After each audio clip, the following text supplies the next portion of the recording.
ವಸುದೇವಸುತಂ ದೇವಂ ಕಂಸಚಾಣೂರಮರ್ದನಂ ದೇವಕೀ ಪರಮಾನಂದಂ ಕೃಷ್ಣಂ ವಂದೇ ಜಗದ್ಗುರುಂ. ಶ್ರೀಕೃಷ್ಣಂ ವಂದೇ ಜಗದ್ಗುರುಂ. ಈ 8ನೇ ಅಧ್ಯಾಯದಲ್ಲಿ ಭಗವಂತ ನಮಗೆ 7ನೇ ಅಧ್ಯಾಯದಲ್ಲೇ ಹೇಳ್ಬಿಟ್ಟಿದ್ದ ಯಾವುದ್ರ ಬಗ್ಗೆ ನಾವು ಅತಿ ಹೆಚ್ಚು ಗಮನವನ್ನ ಕೊಡಬೇಕು ಅಂತ. ಅದೇ ರೀತಿ ಈಗ ಕೊನೆ ಕಾಲದ ಬಗ್ಗೆನೆ ಮಾತಾಡ್ತಾ ಇದ್ದಾನೆ. ಅದರಲ್ಲೂ ನಮಗೆ ಈ ಕಳೆದ ಶ್ಲೋಕಗಳಲ್ಲಿ ಭಗವಂತನೇ ವಿವರಿಸ್ಬಿಟ್ಟ, ಯಾರು ಅಷ್ಟಾಂಗ ಯೋಗದ ಮೂಲಕ ಧ್ಯಾನ, ಪ್ರಾಣಾಯಾಮ ಮತ್ತು ತನ್ನ ಪ್ರಾಣವನ್ನ ಗುದದ್ವಾರದಿಂದ ಹಿಡಿದು ಸುಷುಮ್ನಾ ನಾಡಿಯಿಂದ ಎಳ್ಕೊಂಡ್ ಬರ್ತಾ ಬರ್ತಾ ಬರ್ತಾ ಯಾರು ಈ ಹುಬ್ಬಿನ ಮಧ್ಯ ಕೂರಿಸ್ತಾರೆ, ಹಾಗೂ ಆ ಹುಬ್ಬಿನ ಮಧ್ಯ ಕೂರಿಸಿದಾಗ ಎಲ್ಲಾ ಬಾಗಿಲುಗಳನ್ನು ಹಾಕಿ ಮನಸ್ಸನ್ನೂ ಹಿಡ್ಕೊಂಡು ಆಮೇಲೆ ಅದನ್ನ ಮೆದುಳಿನ ಬಳಿಗೆ ಕರ್ಕೊಂಡು ಬಂದು ಆಗ ಓಂಕಾರವನ್ನ ಹೇಳ್ತಾ ಯಾರು ಪ್ರಾಣ ಬಿಡ್ತಾರೋ ಅವರು ನನ್ನನ್ನ ಸೇರ್ತಾನೆ ಅನ್ನುವಂತಹ ವಿಷಯವನ್ನ ಸುದೀರ್ಘವಾಗಿ ಹೇಳ್ತಾ ಹೋದ ಭಗವಂತ ಅಲ್ವಾ. ಅದನ್ನ ಕೇಳಿದ ತಕ್ಷಣ ನಮ್ಮಂತಹ ಅವರಿಗೆಲ್ಲ ಭಯ ಶುರು ಆಗ್ಬಿಡತ್ತೆ. ಯಾಕಪ್ಪ ಅಂತ ಅಂದ್ರೆ, ನನಗೆ ಧ್ಯಾನನೂ ಗೊತ್ತಿಲ್ಲ, ಪ್ರಾಣಾಯಾಮನೂ ಗೊತ್ತಿಲ್ಲ, ಅಷ್ಟಾಂಗ ಯೋಗ ಬರೀ ಪುಸ್ತಕ ನೋಡಿದೀನಿ, ಇದು ಎಲ್ಲ ನನ್ನ ಕೈಯಲ್ಲಿ ಸಾಧ್ಯನಾ? ತುಂಬಾ ಕಠಿಣವಾದಂತಹ ಮಾರ್ಗ ಅಲ್ವಾ. ಅಲ್ಲಿಗೆ ನಾನು ಪ್ರಾಣ ಬಿಟ್ರೆ ನನಗೆ ಮೋಕ್ಷನೇ ಸಿಕ್ಕೋದಿಲ್ವಾ? ಮತ್ತೆ ಮತ್ತೆ ನಾನು ಭೂಮಿಗೆ ಹುಟ್ಬಿಟ್ಟು ಬರ್ತೀನಾ ಅಲ್ವಾ? ಯಾಕೆ ಅಂದ್ರೆ ಎಲ್ಲರಿಗೂ ಅದು ಸಾಧ್ಯವಾಗದಂತಹ ಪರಿಸ್ಥಿತಿ. ಅದ್ರ ಜೊತೆಗೆ ಆ ನವರಂಧ್ರಗಳನ್ನು ಬಾಗಿಲು ಹಾಕೊಂಡು ಅಂತ ಹೇಳ್ತಾರೆ. ಅಷ್ಟು ಶಕ್ತಿ ನಮ್ಮಲ್ಲಿದೆ. ಆಪಿತಪ್ಪಿ ಎಲ್ಲಾದ್ರೂ ಇನ್ನೇನ್ ಬಿಡ್ಬೇಕಾದ್ರೆ ಇನ್ನೇನೋ ನೆನಪಾಗೋದ್ರೂ ಸಹ ನಾನು ಭಗವಂತನನ್ನ ಸೇರೋದಿಕ್ಕೆ ಆಗೋದಿಲ್ಲ. ಇಂತಹ ಕಠಿಣ ಪರಿಸ್ಥಿತಿ, ಅಪ್ಪ ಅಲ್ಲಿಗೆ ನನಗೇನಪ್ಪಾ ಮೋಕ್ಷನೇ ಇಲ್ವೇನಪ್ಪ, ಇಷ್ಟೊಂದು ಕಷ್ಟನಾ ಅಂತ ನೋಡೋದಾದ್ರೆ ಭಗವಂತ ಅದಕ್ಕೂ ಉತ್ತರ ಕೊಡ್ತಾ ಹೋಗ್ತಾನೆ. ಇಲ್ಲ, ನೀನ್ ಅಷ್ಟೊಂದು ಯೋಚನೆ ಮಾಡ್ಬೇಡ ಕಂದ ಅಂತ. ಯಾವ ರೀತಿ ಹೇಳ್ತಾನಪ್ಪ ಅಂತ ಅಂದ್ರೆ, ಅನನ್ಯ ಚೇತಸಾಹ ಅಂದ್ರೆ ಮನಸ್ಸಿನ ವಿಚಲಿತ ಇಲ್ಲದ, ಸತತಂ ಯಾವಾಗಲೂ, ಯಹ ಯಾರು, ಮಾಂ ನನ್ನನ್ನು, ಸ್ಮರತಿ ಸ್ಮರಿಸುತ್ತಾನೋ, ನಿತ್ಯಶಃ ತಪ್ಪದೆ, ತಸ್ಯ ಅವನಿಗೆ, ಅಹಂ ನಾನು, ಸುಲಭ ಬಹಳ ಸುಲಭವಾಗಿ, ಪಾರ್ಥ ಹೃದಯ ಪುತ್ರನೇ, ನಿತ್ಯ ತಪ್ಪದೆ, ಯುಕ್ತಸ್ಯ ವಿರಥನಾದ ಯೋಗಿನಃ ಭಕ್ತನಿಗೆ. ಈಗ ಸಾಮಾನ್ಯವಾಗಿ ಅಮ್ಮಂದ್ರಿಗೆ ಎಲ್ಲಾ ಮಕ್ಕಳು ಒಂದೇ. ಅಂದ್ರೆ ಮೊದಲನೇ ಮಗು ಕಂಡ್ರೆ ಎಷ್ಟು ಪ್ರೀತಿ ವಿಶ್ವಾಸ ಎಲ್ಲಾ ಇರುತ್ತೋ, ಕೊನೇ ಮಕ್ಕಳು ಕಂಡ್ರು ಅಷ್ಟೇ ಪ್ರೀತಿ ವಿಶ್ವಾಸ ಇರುತ್ತೆ. ಅದ್ರಲ್ಲಿ ಡೌಟೇ ಇಲ್ಲ. ಎಲ್ಲಾ ಮಕ್ಕಳು ಒಂದೇ ತರ. ಆದ್ರೆ ಎಲ್ಲೋ ಒಂದು ಮಗು ಒಂದು ಚೂರು ನ್ಯೂನತೆ ಇದೆ ಅಂತ ಗೊತ್ತಾದಾಗ ಆ ಮಗುವಿಗೆ ಅಮ್ಮ ಸುಲಭವಾಗಿ ಸಿಗ್ತಾ ಹೋಗ್ತಾಳೆ. ಉದಾಹರಣೆ, ಎಕ್ಸಾಂಪಲ್ ನಾನು ಹೇಳ್ತಾ ಇರೋದು ಅಂದ್ರೆ, ಮನೇಲಿ ಎಲ್ಲಾ ಮಕ್ಕಳು, ಒಂದು 7-8 ಜನ ಮಕ್ಕಳು ಒಬ್ಬ ತಾಯಿಗಿರ್ತಾಳೆ, ಎಲ್ರೂ ಆಟ ಆಡ್ತಾ ಇರ್ತಾರೆ. ಆದ್ರೆ ಯಾವ ಮಗುಗೆ ಒಂದ್ ಸ್ವಲ್ಪ ಹುಷಾರಿರೋದಿಲ್ವೋ, ಅಥವಾ ಯಾವ ಮಗು ಎಲ್ಲಿ ಪೆಟ್ಟು ಮಾಡ್ಕೊಂಡಿರುತ್ತೋ ಆ ಮಗುವನ್ನ ಕಂಡಾಗ ತಾಯಿಗತಿ ಹೆಚ್ಚು ಪ್ರೀತಿ. ಅಯ್ಯೋ, ಎಲ್ಲಿ ಬಿದ್ಬಿಟ್ಟು ಇನ್ನೂ ಪೆಟ್ಟು ಮಾಡ್ಕೊಂಡ್ಬಿಡುತ್ತೋ, ಸಪೋಸ್ ಇನ್ನು ಪೋಲಿಯೋ ಆಗಿದೆ ಅನ್ಕೊಂಡ್ಬಿಡೋಣ ಆ ಮಗುಗೆ. ಅವಾಗ ಆ ಮಗು ಅಮ್ಮ ಅನ್ನಕ್ಕಿಂತ ಮುಂಚೆನೆ ಅವಳಲ್ಲಿ ಇರ್ತಾಳೆ. ಅಯ್ಯೋ, ನನ್ ಮಗುಗೆ ಎಲ್ಲಿ ಏನ್ ಪೆಟ್ಟಾಗೋಗ್ಬಿಡುತ್ತೋ, ಎಲ್ಲಿ ಏನಾಗೋಗ್ಬಿಡುತ್ತೋ. ಹಾಗಂತ ಬೇರೆ ಮಕ್ಳು ಕಂಡ್ರೆ ಅವಳಿಗೆ ಪ್ರೀತಿ ಕಮ್ಮಿ ಅಂತ ಅಲ್ಲ, ಈ ಮಗು ಕಂಡ್ರೆ ಒಂದ್ ಸ್ವಲ್ಪ ಪ್ರೀತಿ ಜಾಸ್ತಿ ಅಷ್ಟೇ. ಯಾಕೆ ಪ್ರೀತಿ ಜಾಸ್ತಿ? ಅಯ್ಯೋ, ನನ್ ಮಗುಗ್ ಇಂಡಿಪೆಂಡೆಂಟ್ ಆಗಿ ಏನು ಮಾಡ್ಕೊಳ್ಳೋದಿಕ್ ಬರೋದಿಲ್ವಲ್ಲಪ್ಪ, ಅಲ್ವಾ? ಈಗ ಕೊನೇ ಮಗು ಈಗ ತಾನೇ ಹುಟ್ಟಿದೆ ಅಂತ ಅಂದ್ರೆ, ಆ ಮಗುಗ್ ಸ್ವಲ್ಪ ಊಟ ಮಾಡಿಸೋದು ಅಥವಾ ಅದ್ರ ಆರೈಕೆ ಮಾಡೋದು ಹೆಚ್ಚು ಗಮನ ಕೊಡ್ತಾಳಲ್ವಾ? ಆ ರೀತಿ ಈ ಯೋಗ, ಈ ಕಠಿಣ ಸಾಧನೆ ಇದೆಲ್ಲ ಏನಿದೆ, ಇದು ತುಂಬಾ ಮೆಚ್ಯೂರ್ ಇರುವಂತಹವ್ರು ಮಾಡೋದು. ಅಂದ್ರೆ ಆ ಯೋಗದಲ್ಲಿ ನಿರಂತರವಾಗಿ ಸತತವಾಗಿ ಜನ್ಮ ಜನ್ಮಗಳ ಸಾಧನೆ ಇದ್ದವ್ರಿಗೆ ಇದು ಸಾಧ್ಯನೇ ವಿನಃ, ನಾವು ಸುಮ್ನೆ ಯೋಗ ಕ್ಲಾಸಿಗೆ ಹೋಗ್ತೀನಿ ಅಂತ ಕೂತ್ಕೊಂಡು ನಾನು ಧ್ಯಾನ ಮಾಡ್ಬಿಟ್ಟು ನಾನು ಈ ರೀತಿ ಪ್ರಾಣ ಬಿಡೋದಿಕ್ಕಾಗತ್ತಾ? ಖಂಡಿತವಾಗ್ಲೂ ಇಲ್ಲ. ಅಲ್ವಾ? We agree with that. ಅದೇ ರೀತಿ ಇಲ್ಲಿ ಭಗವಂತನನ್ನ ಹೋಗಿ ಸೇರ್ಬೇಕು. ಭಗವಂತನಲ್ಲಿ ನಾನು ನನ್ನ ಮನಸ್ಸು ಇಡಬೇಕು ಅಂದ್ರೆ, ಅನನ್ಯ ಚೇತಸ ಸತತಂ ಯೋ ಮಾಂ ಸ್ಮರತಿ ನಿತ್ಯಾಶಃ. ಅಂದ್ರೆ ಯಾರು ಮುಖ್ಯವಾಗಿ ಭಗವಂತನ ಬಳಿ ಹೋಗ್ಬೇಕು, ಭಗವಂತನನ್ನ ಕಾಣ್ಬೇಕು, ಅವನೇ ಸರ್ವಸ್ವ ಅಂತ ಯಾರು ತಿಳ್ಕೊಂಡಿರ್ತಾರೆ, ಇದಕ್ಕೆ ಯೋಗ ಮುಖ್ಯಕ್ಕಿಂತಲೂ ಮನಸ್ಸು ಮುಖ್ಯ. ಅಂದ್ರೆ ಮನಸ್ಸಿನಲ್ಲಿ ದೇವ್ರು ಬಿಟ್ರೆ ಇನ್ಯಾರು ಇರಬಾರ್ದು. ಯಾಕಪ್ಪ ಯಾರು ಇರಬಾರ್ದು? ಗಂಡ ಹೆಂಡತಿ ಮಕ್ಕಳು ಎಲ್ರನ್ನೂ ಇಟ್ಕೋಬೇಕಲ್ವಾ ಮನಸ್ಸಲ್ಲಿ? ಹೌದು ರೀ, ಇಟ್ಕೋಬೇಕು. ಆದ್ರೆ ನಾವು ನನ್ನ ಮನಸ್ಸಿನಲ್ಲಿ ಯಾರನ್ನ ನಾನು ಅಚ್ಚೆಯಾಗಿ ಉಳಿಸ್ಕೊಳ್ತೀನೋ, ಕೊನೆಗಾಲಕ್ಕೆ ಅದೇ ನೆನಪಾಗೋದು. ಇದು ನಮ್ಗೆ ಆಲ್ರೆಡಿ ಗೊತ್ತಾಗೋಗ್ಬಿಟ್ಟಿದೆ. ಹಾಗಾಗಿ ನೀನು ಮಕ್ಳು ಮಕ್ಳು ಮಕ್ಳು ಅಂತನೋ, ಮಗ ಮಗ ಅಂತನೋ, ಗಂಡ ಅಂತನೋ, ಮನೆ ಅಂತನೋ ಪ್ರಾಣ ಬಿಟ್ರೆ ಮತ್ತೆ ನೀನು ಪುನರ್ಜನ್ಮವನ್ನ ಪಡಿತೀಯಾ? ನೋಡಿ, ಅದಿಕ್ಕೇನೆ ಎಷ್ಟು ಸುಲಭವಾಗಿ ನಮಗ್ ಅರ್ಥ ಆಗೋದಕ್ಕೆ ಹೇಳ್ತಾರಂದ್ರೆ, ನಾನು ಇದು ಸಾಕಷ್ಟು ಬಾರಿ ಹೇಳಿದ್ದೀನಿ. ನೀನು ಯಾರ ಹೆಸರು ಬೇಕಾದ್ರೂ ಕೂಗು, ಕೃಷ್ಣನ್ ಹೆಸರು ಮಾತ್ರ ಕೂಗಬೇಡ. ಯಾಕಪ್ಪ ಕೃಷ್ಣನ್ ಹೆಸರು ಕೂಗ್ಬಾರ್ದು ಅಂತ ಅಂದ್ರೆ, ಕರ್ಷತಿ ಇತಿ ಕೃಷ್ಣಾಹ ಅಂತ ಹೇಳ್ತಾ ಹೋಗ್ತಾರೆ. ಅಂದ್ರೆ ನೀನು ಒಂದೇ ಒಂದು ಸಾರಿ ನೀನು ಕೃಷ್ಣ ಅಂತ ಕೂಗ್ಬಿಟ್ರೆ ಮನಸ್ಫೂರ್ತಿಯಾಗಿ, ಅವನು ಬಂದು ಕಿವಿಯಲ್ಲಿ 2 ಸಾರಿ ಹೇಳ್ತಾನೆ ಕೃಷ್ಣ ಕೃಷ್ಣ ಅಂತ. ನೀನು ಹೌದೇನೋ ನಾನು ಮತ್ತೆ ಕೂಗಬೇಕೇನೋ ಅಂತ ಅಪ್ಪಿ ತಪ್ಪಿ ನೀನೇನಾದ್ರೂ ಮತ್ತೆ ಕೃಷ್ಣ ಕೃಷ್ಣ ಅಂತ 2 ಸಾರಿ ಮನಸ್ಫೂರ್ತಿಯಾಗಿ ಕೂಗಿದ್ರೆ ಸಾಕು, ಅವನು ಹೋಗಿ ಮನಸ್ಸಿನಲ್ಲಿ ಕೂತ್ಕೊಂಡ್ಬಿಡ್ತಾನೆ. ಮನಸ್ಸಿನಲ್ಲಿ ಕೂತ ಅಂತ ಅಂದ್ರೆ ಅಲ್ಲಿಗೆ ಕೆಲ್ಸ ಮುಗೀತು. ಏನ್ ಮುಗೀತು? ನನ್ನಲ್ಲಿ ಕಾಮ, ಕ್ರೋಧ, ಮೋಹ, ಮದ, ಮಾತ್ಸರ್ಯ ಯಾವುದಕ್ಕೂ ಜಾಗ ಇಲ್ಲ. ಕೇವಲ ಭಕ್ತಿಯಿಂದ ನಾನು ಆ ಜಾಗವನ್ನ ಸ್ವಚ್ಛ ಮಾಡ್ತಾ ಇದ್ರೆ ಸಾಕು. ನನ್ನ ಭಗವಂತ ಅಲ್ಲಿ ಕುತ್ಕೊಂಡಿದ್ದಾನೆ. ನನ್ನ ಭಗವಂತ ಅಲ್ಲಿ ಕುತ್ಕೊಂಡಾಗ ಏನ್ ಮಾಡ್ತಾನೆ? ನನ್ನ ಮನಸ್ಸಿನಲ್ಲಿ ಅವನೇ ಇದ್ದಾನೆ ಅಲ್ವಾ? ಹಾಗಾಗಿ ನನ್ನ ಕೊನೇ ಗಳಿಗೆಯಲ್ಲಿ ಅವನೇ ನೆನಪಾಗ್ತಾನೆ. ಅವನು ನೆನಪಾದ ತಕ್ಷಣ ಮತ್ತೆ ಮೃತ್ಯುವೇ ಇಲ್ಲದಂತಹ ಲೋಕವಾದ ವೈಕುಂಠವನ್ನ ನಾನು ಸೇರ್ತೀನಿ. ನೋಡಿ, ನಾವು ಕೃಷ್ಣ ಅಂದ ತಕ್ಷಣ ನನ್ನ ಮುಖದಲ್ಲಿ ಒಂದು ನಗು ಬರುತ್ತೆ ಅಂತ ಅಂದ್ರೆ, ನಿನ್ನ ಮನಸ್ಸಿನಲ್ಲಿ ನಿಜವಾಗ್ಲೂ ಕೃಷ್ಣ ಕುತ್ಕೊಂಡಿದ್ದಾನೆ ಅಂತ ಅಂದ್ರೆ, ನೀನ್ ಯಾರಿಗೂ ಕೆಟ್ಟದ ಬಯಸೋದಿಕ್ಕೆ ಸಾಧ್ಯವೇ ಇಲ್ಲ. ಯಾಕೆ ಸಾಧ್ಯ ಇಲ್ಲ? ಅಲ್ಲಿ ಎಲ್ಲವೂ ಗೂಡಿಸ್ಬಿಟ್ಟಿದೀವಲ್ಲ, ಕಸನ ನೀಟಾಗಿ. ಕಾಮ, ಕ್ರೋಧ, ಮೋಹ, ಮದ, ಮಾತ್ಸರ್ಯ ಯಾವುದೂ ಇಲ್ಲ. ಅದ್ರ ಜೊತೆಗೆ ನಾನು ಯಾವ ರೀತಿ ಆಗ್ತೀನಪ್ಪ ಅಂತ ಅಂದ್ರೆ, ನನಗೆ ಸುಖ ಬಂದ್ರೆ ಹೇಗೋ ಹಾಗೆ ಬೇರೆಯವರಿಗೆ, ನನಗೆ ಕಷ್ಟ ಬಂದ್ರೆ ಹಾಗೆ ಬೇರೆಯವರಿಗೆ, ಅಥವಾ ನನಗ್ ಯಾರೋ ಬೈದ್ರು ಹಂಗೆ ಬೇರೆಯವರಿಗೆ. ನಾನ್ ಯಾರಿಗೂ ಬೈಬಾರ್ದು. ನೋಡಿ, ಅಲ್ಲಿ ನನ್ನನ್ನ ನಾನು ಇನ್ನಷ್ಟು ಮತ್ತಷ್ಟು ಪರ್ಫೆಕ್ಟ್ ಮಾಡ್ಕೊಳ್ತಾ ಇದ್ದೀನಿ. ಯಾಕೆ? ನಾನು ಕೃಷ್ಣನನ್ನ ಪ್ರೀತಿಸ್ತೀನಿ. ನೀನು ಕೃಷ್ಣನನ್ನ ಪ್ರೀತಿಸ್ತೀಯ ಅಂದ ತಕ್ಷಣ ಉದ್ದ ತಿಲಕ ಹಿಡ್ಕೋ, ಜಪಮಾಲೆ ಮಾಡು, ಜಪವನ್ನ ನುಡಿಸ್ತಾ ಇರು, ಎಲ್ರಿಗೂ ಕಾಣೋ ಹಾಗೆ ಪ್ರದರ್ಶಿಸು, ಎಲ್ಲೂ ಹೇಳಿಲ್ಲ. ಅವನು ಹೇಳಿರೋದೇನೋ, ನಿನ್ನ ಹಾಗೆ ಬೇರೆಯವರು ಅಂತ ತಿಳ್ಕೊಂಬಿಡು ಸಾಕು. ಇದು ಪ್ರತಿಯೊಂದು ಮನೆಯಲ್ಲೂ, ಅದ್ರಲ್ಲೂ ಎಕ್ಸ್ಪೆಷಲಿ ಹೆಣ್ಣು ಮಕ್ಕಳು ಈ ಒಂದೇ ಒಂದು ಪದವನ್ನ ತಿಳ್ಕೊಂಡ್ರೆ ಸಾಕು, ಮನೆ ನಂದ ಗೋಕುಲ ಆಗ್ಬಿಡತ್ತೆ ಅಲ್ವಾ?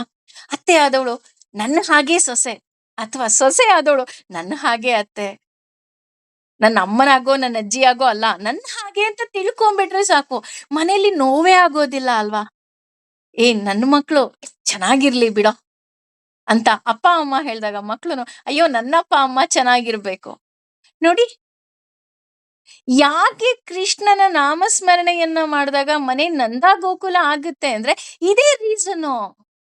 ನೀನು ಕೃಷ್ಣ ಕೃಷ್ಣ ಅಂತ ಜಪ ಮಾಡೋದಲ್ಲ. ನಿನ್ನ ಮನಸ್ಸನ್ನ ನೀನು ನಿನಗೆ ಪರಿವರ್ತನೆ ಮಾಡ್ಕೋಬೇಕು. ಅದು ನಿಜವಾದ ಕೃಷ್ಣ. ಇದು ತುಂಬಾ ಸುಲಭ ಅಂತ ನೋಡೋರಿಗೆ ಅನ್ಸತ್ತೆ. ಆದ್ರೆ ಮನಸ್ಸಲ್ಲೇ ದೇವ್ರನ್ನ ನಿಲ್ಲಿಸ್ಬೇಕು. ದೇವ್ರು ಬಿಟ್ಟು ನನಗೆ ಬೇರೆ ಏನೋ ಕಾಣಬಾರ್ದು. ಬೇರೆ ಯಾವುದೋ ಚಿಂತನೆ ಮಾಡಬಾರ್ದು. ಇದು 1 ದಿನ, 2 ದಿನ, 1 ವಾರ ಈ ಅಯ್ಯಪ್ಪ ಸ್ವಾಮಿ ಪೂಜೆ ಮಾಡ್ತಾರಲ್ಲ, ಜಸ್ಟ್ 48 ದಿನ ಅಷ್ಟೇ ಅಯ್ಯಪ್ಪ ಸ್ವಾಮಿ ಪೂಜೆ ಮಾಡೋದು. ಆಮೇಲೆ ಅವ್ರು ಎಲ್ಲಿ ಹೋದ್ರು ಗೊತ್ತೇ ಇಲ್ಲ. ಆಮೇಲೆ ಮತ್ತೆ ಮಾಲೆ ಹಾಕೊಂಡಾಗ್ಲೇ ಅಯ್ಯಪ್ಪ ಸ್ವಾಮಿ ಅಲ್ವಾ? ಹಾಗಲ್ಲ ಇದು. ಇದು ಮತ್ತೆ ಹೇಗೆ? ಸತತಂ ಯಾವಾಗಲೂ. ಯಾಕಪ್ಪ ಅಂದ್ರೆ ನಾನು ಈ ಜೀವನ ಅನ್ನೋ ಒಂದು ಟ್ರೈನನ್ನ ಹತ್ತಿದಾಗ ನಾನು ಪುಟ್ಟ ಮಗುವಾಗಿದ್ದೆ. ಈ ಮಗುವಾಗಿದ್ದಾಗ ನನಗನ್ನಿಸ್ತು ನನ್ನ ಅಪ್ಪ ಅಮ್ಮನೇ ಎಲ್ಲ ಅಂತ. ಹಾಗಾಗಿ ನಾನೇನ್ ಅನ್ಕೊಂಡಿದ್ದೆ, I depend on them so much. ಆದ್ರೆ ಈ ಟ್ರೈನ್ ಹೋಗ್ತಾ ಹೋಗ್ತಾ ಹೋಗ್ತಾ ಗೊತ್ತಾಯ್ತು, ಸಾಕಷ್ಟು ಪ್ಯಾಸೆಂಜರ್ಸ್ ಬರ್ತಾರೆ. ಅದರಲ್ಲಿ ನನಗೆ ಸಾಕಷ್ಟು ಜನ ಪರಿಚಯ ಆಗ್ತಾರೆ, ಸಾಕಷ್ಟು ಜನ ಸೇರ್ತಾರೆ, ಸಾಕಷ್ಟು ಜನ ಬಿಟ್ಟು ಹೋಗ್ತಾರೆ ಅಲ್ವಾ? ಅಪ್ಪ ಅಮ್ಮನೂ ಪರ್ಮನೆಂಟ್ ಅಲ್ಲ ಅಂತ ನನಗ್ ಗೊತ್ತಾಯ್ತು. ಆದ್ರೆ ಕೊನೆಗೆ ನನ್ನ ಸ್ಟೇಷನ್ ಬಂದಾಗ ಇಳಿದಿದ್ದು ನಾನೊಬ್ಬಳೆ. ಯಾಕೆ ಅಂದ್ರೆ ಸ್ಟೇಷನ್ ಅಲ್ಲಿ ನನ್ನ ಸ್ಟೇಷನ್ ಬಂದಾಗ ನಾನ್ ಮಾತ್ರ ಇಳಿಬೇಕೇ ವಿನಃ ನಿನ್ನನ್ನ ಪ್ರೀತಿಸ್ತೀನಿ ಅಂತ ಹೇಳಿದವರು ಸಹ ಇಳಿಯೋದಿಲ್ಲ. ಇದು ತುಂಬಾ ಕಠು ಅನ್ಸುತ್ತೆ ಕೇಳೋದಿಕ್ಕೆ, ಅಳು ಬರುತ್ತೆ, ನೋವಾಗುತ್ತೆ. But it is a fact. This is your life travel. ನಿನ್ನ ಪ್ರಯಾಣ ಇದು. ನೀನೇ ಪ್ರಯಾಣಿಸಬೇಕು. ಇನ್ಯಾರೋ ಬಂದು ಪ್ರಯಾಣಿಸೋದಿಕ್ಕೆ ಸಾಧ್ಯನೇ ಇಲ್ಲ. ಈ ನಿನ್ನ ದೇಹಕ್ಕೆ ಯಾವುದೇ ಕಾಯಿಲೆ ಇರ್ಬೋದು, ಕಸಲೆ ಇರ್ಬೋದು, ನೋವಿರ್ಬೋದು, ಏನೇ ಬಂದ್ರು ನೀನೇ ಅನುಭವಿಸ್ಬೇಕೇ ವಿನಃ ಅದನ್ನ ನೀನು ಬೇರೆಯವರಿಗೆ ಟ್ರಾನ್ಸ್ಫರ್ ಮಾಡೋದಿಕ್ಕಾಗೋದಿಲ್ಲ. ಅದೇ ರೀತಿ ನಿನ್ನ ಪಾಪ ನಿನ್ನ ಪುಣ್ಯ. ತುಂಬಾ ಜನ ಹೇಳ್ತಾರಲ್ವಾ, ಅಪ್ಪ ಅಮ್ಮ ಮಾಡಿದ್ರೆ ಸಾಕು ಮಕ್ಳಿಗೆ ಪುಣ್ಯ ಬಂದ್ಬಿಡತ್ತೆ. ಇಲ್ಲ ರೀ, ಅದು ಅವ್ರ ಲೈಫ್, ಅವರು ಟ್ರಾವೆಲ್ ಮಾಡ್ತಾರೆ. ಇದು ನಿನ್ನ ಲೈಫ್, ನೀನು ಟ್ರಾವೆಲ್ ಮಾಡ್ಬೇಕು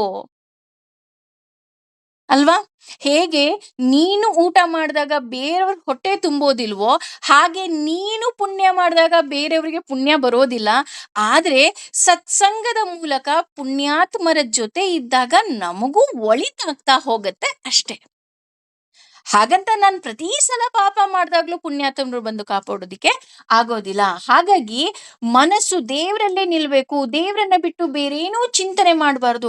ಅದು ಹೇಗೆ ಅಂದ್ರೆ ಸತತವಾಗಿ ಯಾವಾಗ್ಲೂ ದೇವರನ್ನ ಚಿಂತನೆ ಮಾಡ್ತಾ ಹೋದಾಗ ತಸ್ಯಾಹಂ ಸುಲಭಂ ಪಾರ್ಥ. ಇದು ನಮ್ಮ ಜೀವನಕ್ಕೆ ತುಂಬಾ ಬೇಕಾಗಿರುವಂತಹ ಪದ. ಯಾಕಪ್ಪ ಅಂದ್ರೆ ಭಗವಂತನೇ ಹೇಳ್ತಾನೆ, ನಾನು ಅಂತಹವರಿಗೆ ಸುಲಭವಾಗಿ ಸಿಕ್ಬಿಡ್ತೀನಿ. ನಾನು ಅವ್ರಿಗೆ ಕಷ್ಟ ಕೊಡಲ್ಲ. ನೀನ್ 24 ಗಂಟೆ ದೇವರ ನಾಮಸ್ಮರಣೆ ಮಾಡ್ತೀಯಾ, 24 ಗಂಟೆ ನನ್ನ ಹಾಗೆ ಬೇರೆಯವರು ಅಂತ ನೀನ್ ತಿಳ್ಕೊಳ್ತೀಯಾ, ನಿನಗೆ ಭಗವಂತ ತುಂಬಾ ಸುಲಭವಾಗಿ ಸಿಕ್ಬಿಡ್ತಾನೆ. ಹೇಗೆ ಅಮ್ಮ ಅಂತ ಕರೆದ ತಕ್ಷಣ ಅಮ್ಮ ಹೇಗೆ ಓಡ್ ಬಂದ್ಬಿಡ್ತಾಳೆ, ಹಾಗೆ ಅಂತಹ ಭಕ್ತರಿಗೆ ನಾನು ಸುಲಭವಾಗಿ ಸಿಗುವೆ. ಅದಕ್ಕೆ ನಾನು ಅಂದಿದ್ದು, ಎಲ್ಲಾ ಮಕ್ಕಳು ಒಂದೇ ಕಣ್ರಿ. ಆದ್ರೆ ಸ್ವಲ್ಪ ಹುಷಾರಿಲ್ದಿರೋ ಮಗು ಕಂಡ್ರಾಗ ಅಮ್ಮನಿಗೆ ಹೇಗೆ ಪ್ರೀತಿನೋ ಹಾಗೆ ನನಗೇನೂ ಗೊತ್ತಿಲ್ಲ ಭಗವಂತ ನೀನ್ ಬಿಟ್ರೆ ನನಗೆ ಯಾರಪ್ಪ ಗತಿ ಅಂತ ನನಗೆ 24 ಗಂಟೆಯೂ ನಾನು ಭಗವಂತನ ನಾಮಸ್ಮರಣೆ ಮಾಡಿದಾಗ ಭಗವಂತ ನನಗೆ ತುಂಬಾ ಸುಲಭವಾಗಿ ಸಿಗ್ತಾ ಹೋಗ್ತಾನೆ. ಅದಕ್ಕೆ ಅದು ನಾನ್ ಹೇಳ್ತಾ ಇಲ್ಲ, ಅವನೇ ಹೇಳ್ತಾ ಇದ್ದಾನೆ, ತಸ್ಯಾಹಂ ಸುಲಭಂ ಪಾರ್ಥ. ಪಾರ್ಥ, ಪೃಥೆಯ ಮಗನೇ, ಅಮ್ಮ ಯಾವಾಗ್ಲೇ ಹೇಳ್ತಾಳಲ್ವಾ ನನಗ್ ಕಷ್ಟ ಕೊಡು, ನನ್ನ ಕಷ್ಟದಲ್ಲಿ ನಾನು ಸದಾ ನಿನ್ನ ನಾಮಸ್ಮರಣೆ ಮಾಡ್ತೀನಿ ಅಂತ. ಅಂತಹ ಮಗ ನೀನು. ಯಾಕೆ ಅಂದ್ರೆ ಅವಳನ್ನ ನೋಡಿ ನೀನ್ ಬೆಳೆದಿದ್ಯಾ, ಹಾಗಾಗಿ ನಿನಗಿದು ಅರ್ಥ ಆಗುತ್ತೆ ಅಂತ ಅನ್ಕೊಂತೀನಿ. ನಾನು ಅಂತಹ ಭಕ್ತರಿಗೆ ಬಹಳ ಬಹಳ ಸುಲಭವಾಗಿ ಸಿಗ್ತೀನಿ. ನೀನ್ ಏನೂ ಮಾಡ್ಬೇಡ, ದೇವರೇ ಸರ್ವಸ್ವ ಅಂತ ತಿಳ್ಕೋ ಸಾಕು. ಎಷ್ಟು ಸುಲಭವಾಗಿ ಭಗವಂತ ನಮಗೆ ಹೇಗೆ ಸಿಗ್ತಾನೆ ಅಂತ ಹೇಳ್ತಾ ಇದ್ದಾನೆ ನೋಡಿ ಅಲ್ವಾ? ಹಾಗೇನೆ ನಿತ್ಯ ಯುಕ್ತಸ್ಯ ಯೋಗಿನಃ ಅಂದ್ರೆ ನಿತ್ಯವೂ ಕೇವಲ ಬೇರೇನು ಯೋಚನೆ ಮಾಡದೆ ಆ ಮನಸ್ಸು ನನ್ನಲ್ಲಿ ದೃಢವಾಗಿ ನಿಲ್ಲುತ್ತಲ್ಲ, ಅಂತಹವರಿಗೆ ನಿತ್ಯವೂ ನಾನು ಸುಲಭವಾಗಿ ಸಿಗ್ತೀನಿ. But it is not easy ಅಲ್ವಾ? ಇದು ಸುಲಭದ ಕೆಲ್ಸನಾ? ಇಲ್ಲ ರೀ, ಭೂಮಿನಲ್ಲಿದ್ದೀವಿ, ಮಾಯೆ ಆವರಿಸಿದಾಳೆ. ಹಾಗಾಗಿ ನಾನು ಮಾಯೆಯ ಬಳಿ ಓಡಿ ಹೋಗ್ಬಿಡ್ತೀನಿ. ಹಾಗಾಗಿ ಇದು ತುಂಬಾ ಕಷ್ಟ. ಅದಕ್ಕೆ ದಾಸರು ಹೇಳ್ತಾ ಹೋಗ್ತಾರೆ, ಹ್ಮ್, ಒಬ್ಬ ನಾಗರ ಹಾವನ್ನ ಆಡಿಸ್ಬೇಕಾದ್ರೆ ಅಲ್ಲಿ ನಾನೇನಾದ್ರೂ ಸಾಸಿವೆ ಕಾಳನ್ನ ಇಟ್ರೆ ಅದು ಆ ಹೆಡೆಯ ಮೇಲೆ ಎಷ್ಟು ಹೊತ್ತು ಸಾಸಿವೆ ಕಾಳು ಕೂರುತ್ತಲ್ಲ, ಅಷ್ಟೇ ಹೊತ್ತು ಸಾಕಪ್ಪ, ದೇವ್ರು ನನ್ನ ಮನಸ್ಸಿನಲ್ಲಿ ನೆಲೆಸ್ಲಿ ಅಂತ ಹೇಳ್ತಾ ಹೋಗ್ತಾರೆ. ಅಂದ್ರೆ ಇದು ನೋಡೋದಿಕ್ಕೆ ಕೇಳೋದಿಕ್ಕೆ ಸುಲಭ ಅನ್ಸಿದ್ರೂ ಸಹ ಇದು ಸುಲಭದ ಮಾರ್ಗ ಅಲ್ಲ. ಫಾರ್ ಎಕ್ಸಾಂಪಲ್, ದಪ್ಪಗಿದೀವಿ, ಅಯ್ಯೋ ನಿಮಗ್ ಗೊತ್ತಿಲ್ವೇನ್ರಿ, ಡಯಟ್ ಮಾಡಿದ್ರೆ ತುಂಬಾ ಸುಲಭ. 1 ತಿಂಗಳಲ್ಲೇ ನೀವು 10 kg ಕಮ್ಮಿ ಮಾಡ್ಬೋದು. ಏನು ಗೊತ್ತಾ, ವೈಟ್ ಕಲರ್ ಇರೋದೆಲ್ಲ ಬಿಟ್ಬಿಡಿ. ಯಾವ್ಯಾವ್ದು? ಸಕ್ಕರೆ, ಹಾಲು, ಅನ್ನ, ಮೈದಾ, ಇದ್ 4 ಐಟಮ್ ಬಿಟ್ಬಿಟ್ರೆ ಸಾಕು ರೀ, ಇನ್ನೆಲ್ಲ ತಿನ್ಬೋದು. ಸುಲಭವಾಗಿ ಸಣ್ಣ ಆಗ್ತೀರಾ. ಹೌದಾ? ಅಷ್ಟೇನಾ? ನೋಡಿ, ಕೇಳಕ್ಕೆ ಎಷ್ಟು ಈಸಿ ಅನ್ಸುತ್ತೆ. But when we are following, it is easy? No, it is very difficult ಅಲ್ವಾ? ನಾವ್ ಯಾವಾಗ ಏನನ್ನ ಬಿಡ್ಬೇಕು ಅಂತ ಯೋಚನೆ ಮಾಡ್ತೀವಿ, ಅದೇ ನಮ್ ಕಣ್ಮುಂದೆ ಬರುತ್ತೆ. ಹಾಗೇನೆ ಇಲ್ಲಿ ಭಗವಂತನನ್ನ ಸದಾ ಚಿಂತಿಸ್ಬೇಕು, ಇದು ತುಂಬಾ ಈಸಿ ಅಂತ ಅವರಿಗೆ ತುಂಬಾ ಸುಲಭವಾಗಿ ನಾನು ಸಿಗ್ತೀನಿ. ಆದ್ರೆ ಇದು ಸಾಧ್ಯನಾ? ಖಂಡಿತ ಸಾಧ್ಯ ಇಲ್ಲ. ಆದ್ರೆ ಇದು ಸಾಧ್ಯ ಆಗುತ್ತೆ. ಯಾವಾಗ?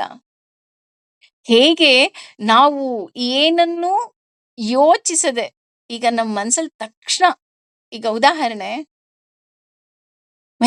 ಮೈಸೂರು ಅಂತ ಯಾರೋ ಹೇಳಿದ್ರು ಅಂದ ತಕ್ಷಣ ಅಮ್ಮನ್ ಮನೆ ನೆನಪಾಗೋಗುತ್ತೆ. ನಮ್ಮ ಅಮ್ಮನ್ ಮನೆ ಅದೇ ಊರಲ್ಲಿರೋದು. ಅಂದ್ರೆ ನಾವು ಅವ್ರನ್ನ ಪ್ರೀತಿಸೋದ್ರಿಂದ ನಮಗೇನಾಗ್ತಾ ಹೋಗುತ್ತೆ, ಟಕ್ಕಂತ ನೆನಪಾಗುತ್ತೆ ಅಲ್ವಾ? ಅದೇ ರೀತಿ ನಮ್ಮ ಮನಸ್ಸು ಯಾವಾಗ ದೇವರನ್ನ ಪ್ರೀತಿಸೋದಿಕ್ಕೆ ಶುರು ಮಾಡುತ್ತೆ, ದಟ್ ಬಿಕಮ್ ವೆರಿ ಈಸಿ. ಈಗ ಉದಾಹರಣೆ, ಊಟಕ್ಕೆ ಕೂತಾಗ ಏನೋ ಒಂದು ಸ್ವೀಟ್ ಬಡಿಸಿದ ತಕ್ಷಣ, ಅಯ್ಯೋ ಇದ್ ನನ್ ಗಂಡಂಗಿಷ್ಟ, ಅಯ್ಯೋ ಇದ್ ನನ್ ಮಗಂಗಿಷ್ಟ, ಇದ್ ಅಮ್ಮ ಚೆನ್ನಾಗ್ ಮಾಡ್ತಾ ಇದ್ಲು. ನೀವು ಕಷ್ಟಪಟ್ರ ಅದನ್ನ ಜ್ಞಾಪಿಸ್ಕೊಳ್ಳೋದಕ್ಕೆ? ಇಲ್ಲ. ಯಾಕೆ ಅಷ್ಟು ಸುಲಭ ಆಯ್ತು ನಿಮಗೆ ಅಂತ ಅಂದ್ರೆ, ನಿಮ್ಮ ಮನಸ್ಸಿನಲ್ಲಿ ಅವರ ಬಗ್ಗೆ ಪ್ರೀತಿ ಇದೆ. ಹಾಗಾಗಿ within a fraction of second ನಿಮ್ಗದ್ ನೆನಪಾಗತ್ತೆ. ಹಾಗೇನೆ ಯಾವಾಗ ನಾವು ಅವನನ್ನ ಪ್ರೀತಿಸೋದಿಕ್ಕೆ ಶುರು ಮಾಡ್ತೀವಿ, ಅವನ ನೆನಪು ಪ್ರತಿ ದಿನ ಪ್ರತಿ ಕ್ಷಣ ಹೆಚ್ಚಾಗ್ತಾ ಹೋಗತ್ತೆ. ಊಟ ನೋಡಿದ ತಕ್ಷಣ ಕಣ್ಣಿಗೆ ಹೊತ್ಕೊಂಡು ತಿನ್ಬೇಕು, ಭಗವಂತ ಇದ್ ನಿನ್ನ ಪ್ರಸಾದ. ಅಥವಾ ಎಲ್ಲೋ ಹೋಗ್ತಾ ಇದ್ದೀನಿ, ಭಗವಂತ ನಿನ್ನ ರಕ್ಷಣೆ ನನಗಿದೆ ಅಪ್ಪ. ಹೆಜ್ಜೆ ಹೆಜ್ಜೆಗೆ ನನಗೆ ಭಗವಂತ ನೆನಪಾಗ್ತಾ ಹೋಗ್ತಾನೆ.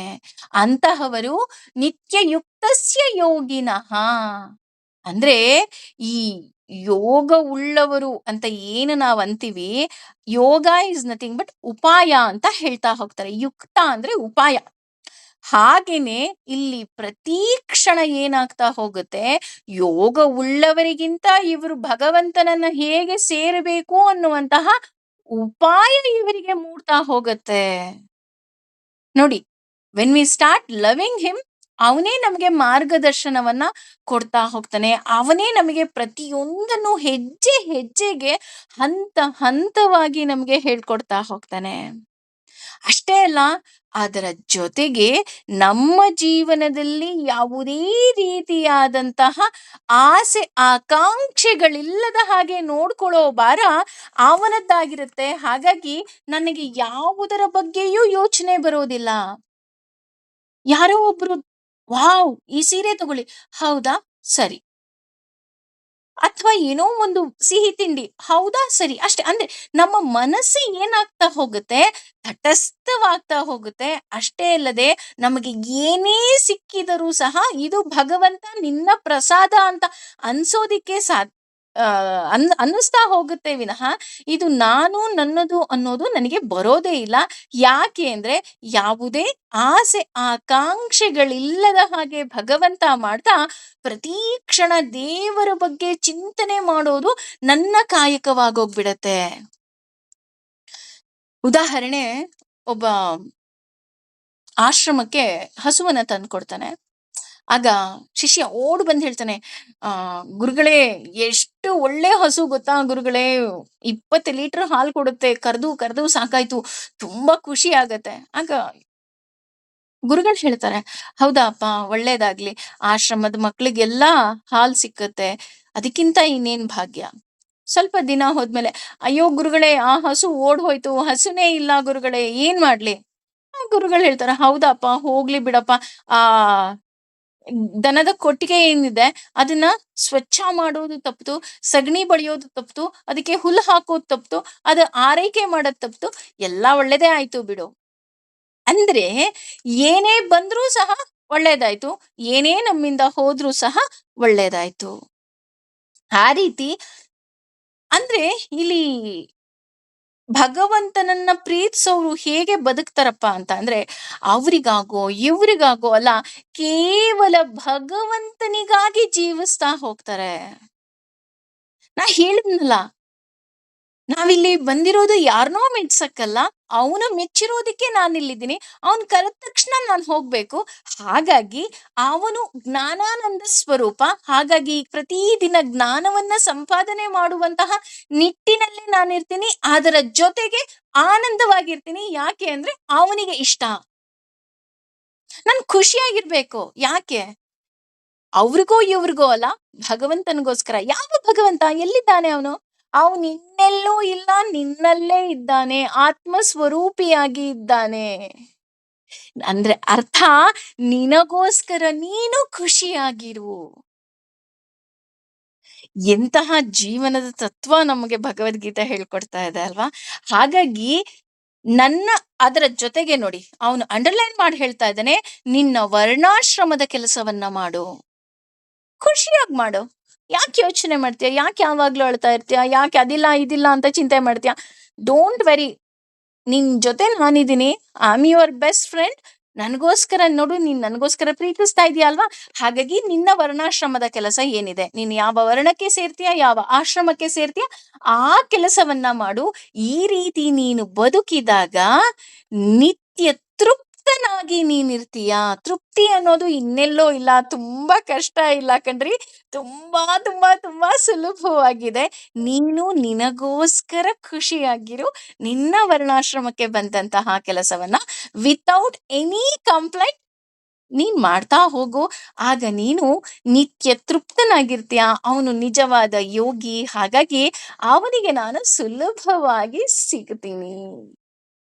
ಹಾಗಾಗಿ ಅವನೇನಾಗಿರ್ತಾನೆ, ಅನನ್ಯ ಚೇತಸಾಹ, ಅಂದ್ರೆ ಎಲ್ಲಾ ಭಾವನೆಗಳೂ ಸಹ ಭಗವಂತನಿಗಾಗಿ.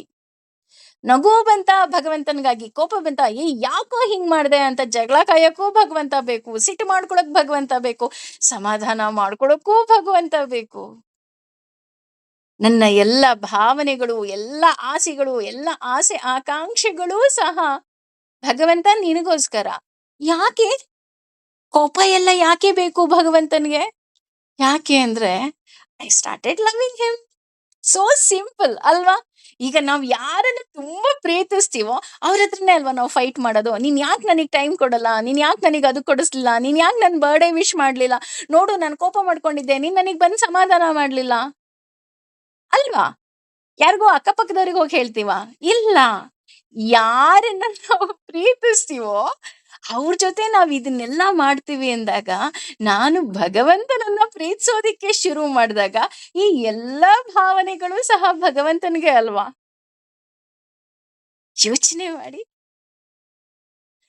ಹಾಗಾಗಿ ಈ ರೀತಿ ನಾವು ಯೋಚನೆ ಮಾಡೋದ್ರಿಂದ ನಾವು ಅನನ್ಯ ಚೇತಸಾಹ ಆಗ್ತೀವಿ. ಅಷ್ಟೇ ಅಲ್ಲ ರೀ, ಹಾಗಿದ್ರೆ ಬೇರೆ ಲೋಕಕ್ಕೆ ನಾನು ಹೋಗೋದ್ ಬೇಡವಾ? ಬೇರೆ ದೇವರನ್ನ ನಾನು ಪೂಜೆ ಮಾಡೋದ್ ಬೇಡವಾ? ವೈಕುಂಠಕ್ಕೆ ಹೋಗ್ಬೇಕಾ? ವೈಕುಂಠದಲ್ಲೇ ಅಂತದ್ ಏನಿದೆ ಅಂತ ಕೇಳಿದ್ರೆ, ಅದಕ್ಕೂ ಭಗವಂತ ಹೇಳ್ತಾ ಇದ್ದಾನೆ, ನೋಡು ನೀನ್ ಈ ರೀತಿ ನನ್ನನ್ನೇ ಅನನ್ಯವಾಗಿ ಭಕ್ತಿಯನ್ನ ಮಾಡಿ ನೀನು ನನ್ನನ್ನೇ ಸೇರ್ಬೇಕು. ಯಾಕಪ್ಪ ನೀನು ನನ್ನನ್ನೇ ಸೇರ್ಬೇಕು ನನ್ನ ಲೋಕಕ್ಕೂ? ಈಗ ಹೇಳ್ತೀವಲ್ಲ, ಏ ಈಗ ಟ್ರಿಪ್ ಮಾಡ್ತಾ ಇರ್ತೀವಿ, ಏ ಬರ್ರಪ್ಪ ಎಲ್ರು ಮೈಸೂರಲ್ಲೇ ಟ್ರಿಪ್ ಮಾಡೋಣ ಅಂತ ಅಂದ್ರೆ, ಈಗ ಬೇರೆ ಊರವ್ರು ಕೇಳ್ತಾರೆ, ಏನ್ರಿ ಇದೆ ನಿಮ್ ಮೈಸೂರಲ್ಲಿ, ಯಾಕ್ರಿ ಬರ್ಬೇಕು ಮೈಸೂರಿಗೆ, ನಾವು ಬೇರೆ ಊರಿಗೆ ಹೋಗ್ತೀವಿ. ನಿಮಗ್ ಗೊತ್ತಿಲ್ಲ, ಮೈಸೂರಲ್ಲಿ ಪ್ಯಾಲೇಸ್ ಇದೆ, ಚಾಮುಂಡಿ ಬೆಟ್ಟ ಇದೆ, ಝೂ ಇದೆ, ಊಟ ಚೆನ್ನಾಗ್ ಸಿಕ್ಕುತ್ತೆ, ಉಳ್ಕೊಳಕ್ ಒಳ್ಳೊಳ್ಳೆ ಹೋಟೆಲ್ಸ್ ಇದೆ, ಚೆನ್ನಾಗಿದೆ, ಇಲ್ಲೇ ಪ್ಲಾನ್ ಮಾಡೋಣ ಅಂತ ಹೀಗೆ ನಾವು ಅವ್ರನ್ನ ಕನ್ವಿನ್ಸ್ ಮಾಡ್ತೀವಿ. ಹಾಗೆ ಇಲ್ಲಿ ಭಗವಂತ ಹೇಳ್ತಾ ಇದ್ದಾನೆ, ಬೇರೆ ಲೋಕಕ್ಕೂ ನನ್ನ ಲೋಕಕ್ಕೂ ತುಂಬಾ ವ್ಯತ್ಯಾಸ ಇದೆ. ನನ್ನ ಲೋಕಕ್ಕೆ ನೀನ್ ಬಂದ್ ಸೇರ್ಬೇಕು. ಯಾಕೆ ಅಂತ ಅಂದ್ರೆ, ಮಾಂ ನನ್ನನ್ನು ಉಪೇದ್ಯ ಹೊಂದಿ ಪುನಃ ಮತ್ತೆ ಜನ್ಮ ಜನನವನ್ನು ದುಃಖ ಆಲಯಂ ಕ್ಲೇಶಗಳ ಸ್ಥಾನವಾದ ಅಶಾಶ್ವತಂ ತಾತ್ಕಾಲಿಕವಾದ ನ ಆಪ್ನುವಂತಿ ಹೊಂದುವುದಿಲ್ಲ ಮಹಾ ಆತ್ಮನಃ ಮಹಾತ್ಮರು ಸಂಸಿದ್ಧಿಂ ಪರಿಪೂರ್ಣತೆಯನ್ನ ಪರಮಾಂ ಅಂತಿಮವಾದ ಗತಾಹ ಹೊಂದಿರುವವನಾಗಿ. ಅಂದ್ರೆ ನಾವ್ ಹೇಳಿದ್ವಲ್ಲ, ಯಾಕೆ ನಮ್ಮೂರ್ ಬೆಸ್ಟ್ ಅಂತ ಹೇಳಿದ್ವಿ, ಹಾಗೆ ಇಲ್ಲಿ ಭಗವಂತ ಹೇಳ್ತಾ ಇದ್ದಾನೆ, ನೀನು ನನ್ನನ್ನು ಪಡೆಯೋದ್ರಿಂದ ನನ್ನ ಲೋಕಕ್ಕೆ ಬರೋದ್ರಿಂದ ಏನೆಲ್ಲಾ ಪ್ರಯೋಜನ ಇದೆಯಪ್ಪ ಅಂತ ಹೇಳೋದಾದ್ರೆ, ಮಾಮ ಮಾ ಸಾರಿ ಮಾಮುಪೇತ್ಯ ಪುನರ್ಜನ್ಮ. ಅಂದ್ರೆ ನೀನ್ ಯೋಚನೆ ಮಾಡ್ಬೇಡ, ನಿನಗೆ ಒಂದು ಪುನರ್ಜನ್ಮ ಇರೋದಿಲ್ಲ. ಮಾಮುಪೇತ್ಯ ಮತ್ತೆ ಬರೋದಿಲ್ಲ ನೀನು. ಎಲ್ಲಿಗೆ ಬರೋದಿಲ್ಲ? ಭೂಲೋಕಕ್ಕೆ ನೀನ್ ಮತ್ತೆ ಬರಲ್ಲ. ಹೌದಾ? ಯಾಕಪ್ಪ ಬರಲ್ಲ? ಚೆನ್ನಾಗಿದೆಯಲ್ಲ. ಅಯ್ಯೋ ನಮ್ಮ ಮನೆ ತುಂಬಾ ಚೆನ್ನಾಗಿತ್ತು ರೀ, ನಮ್ಮ ಅಪ್ಪ ಅಮ್ಮ ತುಂಬಾ ಚೆನ್ನಾಗಿ ನೋಡ್ಕೊಳ್ತಿದ್ರು, ನನ್ ಗಂಡನು ಚೆನ್ನಾಗಿ ನೋಡ್ಕೊಳ್ತಾ ಇದ್ದ, ಅಕ್ಕಪಕ್ಕದವರೆಲ್ಲ ತುಂಬಾ ಚೆನ್ನಾಗಿದ್ರಪ್ಪ, ಫ್ರೆಂಡ್ಸ್ ಚೆನ್ನಾಗಿದ್ರು, ನಾನು ಯಾಕೆ ಬರ್ಬಾರ್ದು ಈ ಭೂಮಿಗೆ? ಭೂಮಿಲಿ ಎಷ್ಟೊಂದು ಚೆನ್ನಾಗಿದೆ ಅಲ್ವಾ, ಯಾಕೆ ಬರ್ಬಾರ್ದು ಅಂತ ಹೇಳ್ತೀರಾ? ಯಾಕಪ್ಪ ಅಂತ ಅಂದ್ರೆ,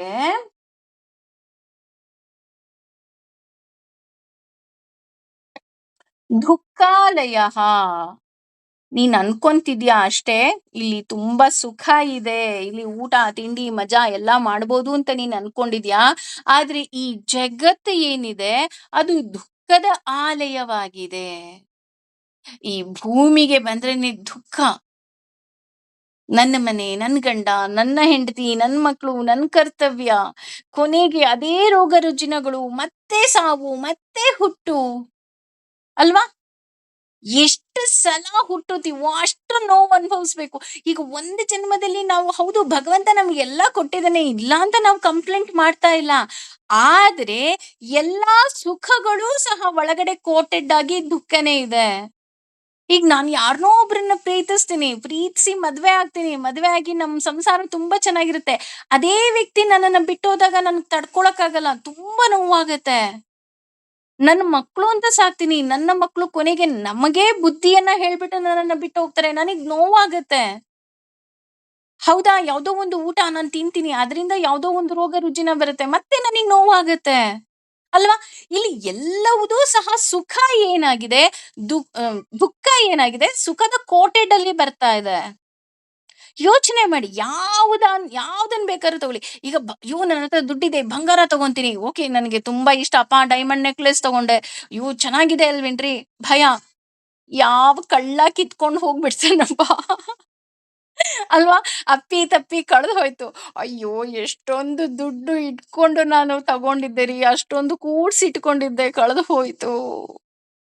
ಅದಕ್ಕೆ ಹೇಳಿದ್ದು, ಈ ಭೂಮಿ ಮೇಲೆ ಏನೆಲ್ಲ ಸಿಕ್ಕತ್ತೆ ಎಲ್ಲವುದೂ ಸಹ ಆ ದುಃಖಗಳು ಸುಖದ ಕೋಟೆಡ್ ಅಲ್ಲಿ ಬರ್ತಾ ಇದೆ. ಅಂದ್ರೆ ರ್ಯಾಪರ್ ತುಂಬಾ ಚೆನ್ನಾಗಿರುತ್ತೆ, ನನಗ್ ತುಂಬಾ ಖುಷಿ ಆಗಿದೆ, ನಾನು ತಗೊಂತೀನಿ, ಆಮೇಲೆ ರ್ಯಾಪರ್ ಓಪನ್ ಮಾಡಿದ್ಮೇಲೆ ಗೊತ್ತಾಯ್ತು ಅದ್ರ ಒಳಗಡೆ ಮತ್ತೆ ದುಃಖ ಇದೆ, ನನಗೆ ಸುಖನೇ ಇಲ್ಲ. ಕಟುವಾದ ಸತ್ಯವನ್ನ ಭಗವಂತ ನಮ್ ಮುಂದೆ ತೆರೆದಿಡ್ತಾ ಇದ್ದಾನೆ. ಅಷ್ಟೇ ಅಲ್ಲ, ಅಶಾಶ್ವತಂ. ಇದು ಶಾಶ್ವತನಾ? ನಾನು ಹುಟ್ಟಿದೀನಿ ಅಪ್ಪ, ನಾನು ಹೋಗಲ್ಲ, ನಾನು ಎಲ್ಲೂ ಬರಲ್ಲಪ್ಪ, ನಾನು ಇಲ್ಲೇ ಇರ್ತೀನಿ ಅಂದ್ರೆ ಯಾರಾದ್ರೂ ಬಿಡ್ತಾರಾ? ಇಲ್ಲ ಅಲ್ವಾ? ಒಂದಲ್ಲ ಒಂದು ದಿನ ನಾನು ಬಿಟ್ಟು ಹೋಗ್ಲೇಬೇಕು. ನಾನು ಹೋಗ್ಲಿಲ್ಲ ಅಂದ್ರೂ ಯಮದೂತರೋ ಅಥವಾ ವೈಕುಂಠದ ದೂತರೋ ಯಾರೋ ಒಬ್ರು ಬಂದಂತೂ ಇಲ್ಲಿಂದ ಕರ್ಕೊಂಡು ಹೋಗ್ತಾರ. ಏಯ್ ಇರಪ್ಪ, ಅಟ್ಲೀಸ್ಟ್ ಇವತ್ ನನ್ ಮಗಳ ಮದ್ವೆ ಇದೆ, ಇವತ್ತೊಂದಿನ ನನ್ ಮದ್ವೆ ಮುಗಿಸ್ಕೊಂಡ್ ಬರ್ತೀನಿ ಅಂದ್ರಾರು ಬಿಡ್ತಾರಾ? ಇಲ್ಲ ಅಲ್ವಾ? ಅವನು ಬಂದ ತಕ್ಷಣ without anything, without any second thought, ಟಕ್ ಅಂತ ನಾನು ಹೋಗ್ಲೇಬೇಕು. ಅದಕ್ಕೆ ಹೇಳೋದು, ನೀರ ಮೇಲೆ ಗುಳ್ಳೆ ನಿಜವಲ್ಲ ಹರಿಯೇ. ಇದು ನೀರಿನ ಮೇಲೆ ಗುಳ್ಳೆ ಇದ್ದ ಹಾಗೆ, ಯಾವಾಗ ಪಟ್ ಅಂತ ಹೊಡೆದೋಗುತ್ತೋ ನನಗ್ ಗೊತ್ತಿಲ್ಲ. ಇದು ಶಾಶ್ವತ ಅಲ್ಲ. This is not permanent. ಈ ಜಗತ್ತು ಏನಿದೆ, ಇಲ್ಲಿ ಸುಖ ಇಲ್ಲ. ಅದರ ಜೊತೆ ದೇಹ ನೋವಿನ ಗೂಡಾಗಿರುತ್ತೆ. ಇಲ್ಲಪ್ಪ, ನಾನು ಯೋಗ ಮಾಡ್ತೀನಿ, ಎಕ್ಸಸೈಸ್ ಮಾಡ್ತೀನಿ, ವಾರಕ್ಕೊಂದ್ಸಲ ಪಾರ್ಲರ್ಗೆ ಹೋಗ್ತೀನಿ, ನಾನು ಮಸಾಜ್ ಮಾಡಿಸ್ಕೊಂಡ್ ಬರ್ತೀನಿ, ನಾನು ಚೆನ್ನಾಗಿದ್ದೀನಿ. ಹೌದಾ? ಎಷ್ಟು ದಿನ ಚೆನ್ನಾಗಿರ್ತೀಯ? 40 ವರ್ಷ, 50 ವರ್ಷ, 60 ವರ್ಷ? ಆಮೇಲಾದ್ರೂ ಯಾವ್ದೋ ಒಂದು ಕಾಯಿಲೆ ನೆಪಕ್ಕಾದ್ರೂ ಬಂದು ನಮ್ಮನ್ನ ಕರ್ಕೊಂಡು ಹೋಗುತ್ತಾ? ಅಲ್ವಾ? ಹಾಗಾಗಿ ಹೇಳ್ತಾ ಇರೋದು, ಈ ಜಗತ್ತಿನಲ್ಲೂ ಸುಖ ಇಲ್ಲ, ಈ ದೇಹನೂ ಸುಖ ಇಲ್ಲ. ಅಂದ್ರೆ ನಾವು ಹೇಗೆ ಈ ಭೂಮಿ ಮೇಲೆ ಬರ್ತೀವಪ್ಪ ಅಂದ್ರೆ, ಹುಟ್ಟುವಾಗಲೂ ಸಹ ಅಸಹಾಯಕ ಸ್ಥಿತಿ, ಸತ್ತಾಗ್ಲೂ ಅಸಹಾಯಕ ಸ್ಥಿತಿ ಅಲ್ವಾ? ನಾವು ಇವಾಗ ಹುಟ್ಟಿದೀವಿ, ವಾವ್, ನಾನೇ ಎದ್ಬಿಟ್ಟು ಬಟ್ಟೆ ಹಾಕೊಂತೀನಿ, ಸ್ನಾನ ಮಾಡ್ತೀನಿ, ಆಗತ್ತಾ? ಇಲ್ಲ. ಯಾರೋ ಕರ್ಕೊಂಡು ಹೋಗ್ಬೇಕು, ಸ್ನಾನ ಮಾಡಿಸ್ತಾರೆ, ಬಟ್ಟೆ ಹಾಕ್ತಾರೆ, ಪೌಡರ್ ಹಾಕ್ತಾರೆ, ಚಂದ ಸಿಂಗಾರ ಮಾಡ್ತಾರೆ. ಹೇಗ್ ಸಿಂಗಾರ ಮಾಡ್ತಾರೆ?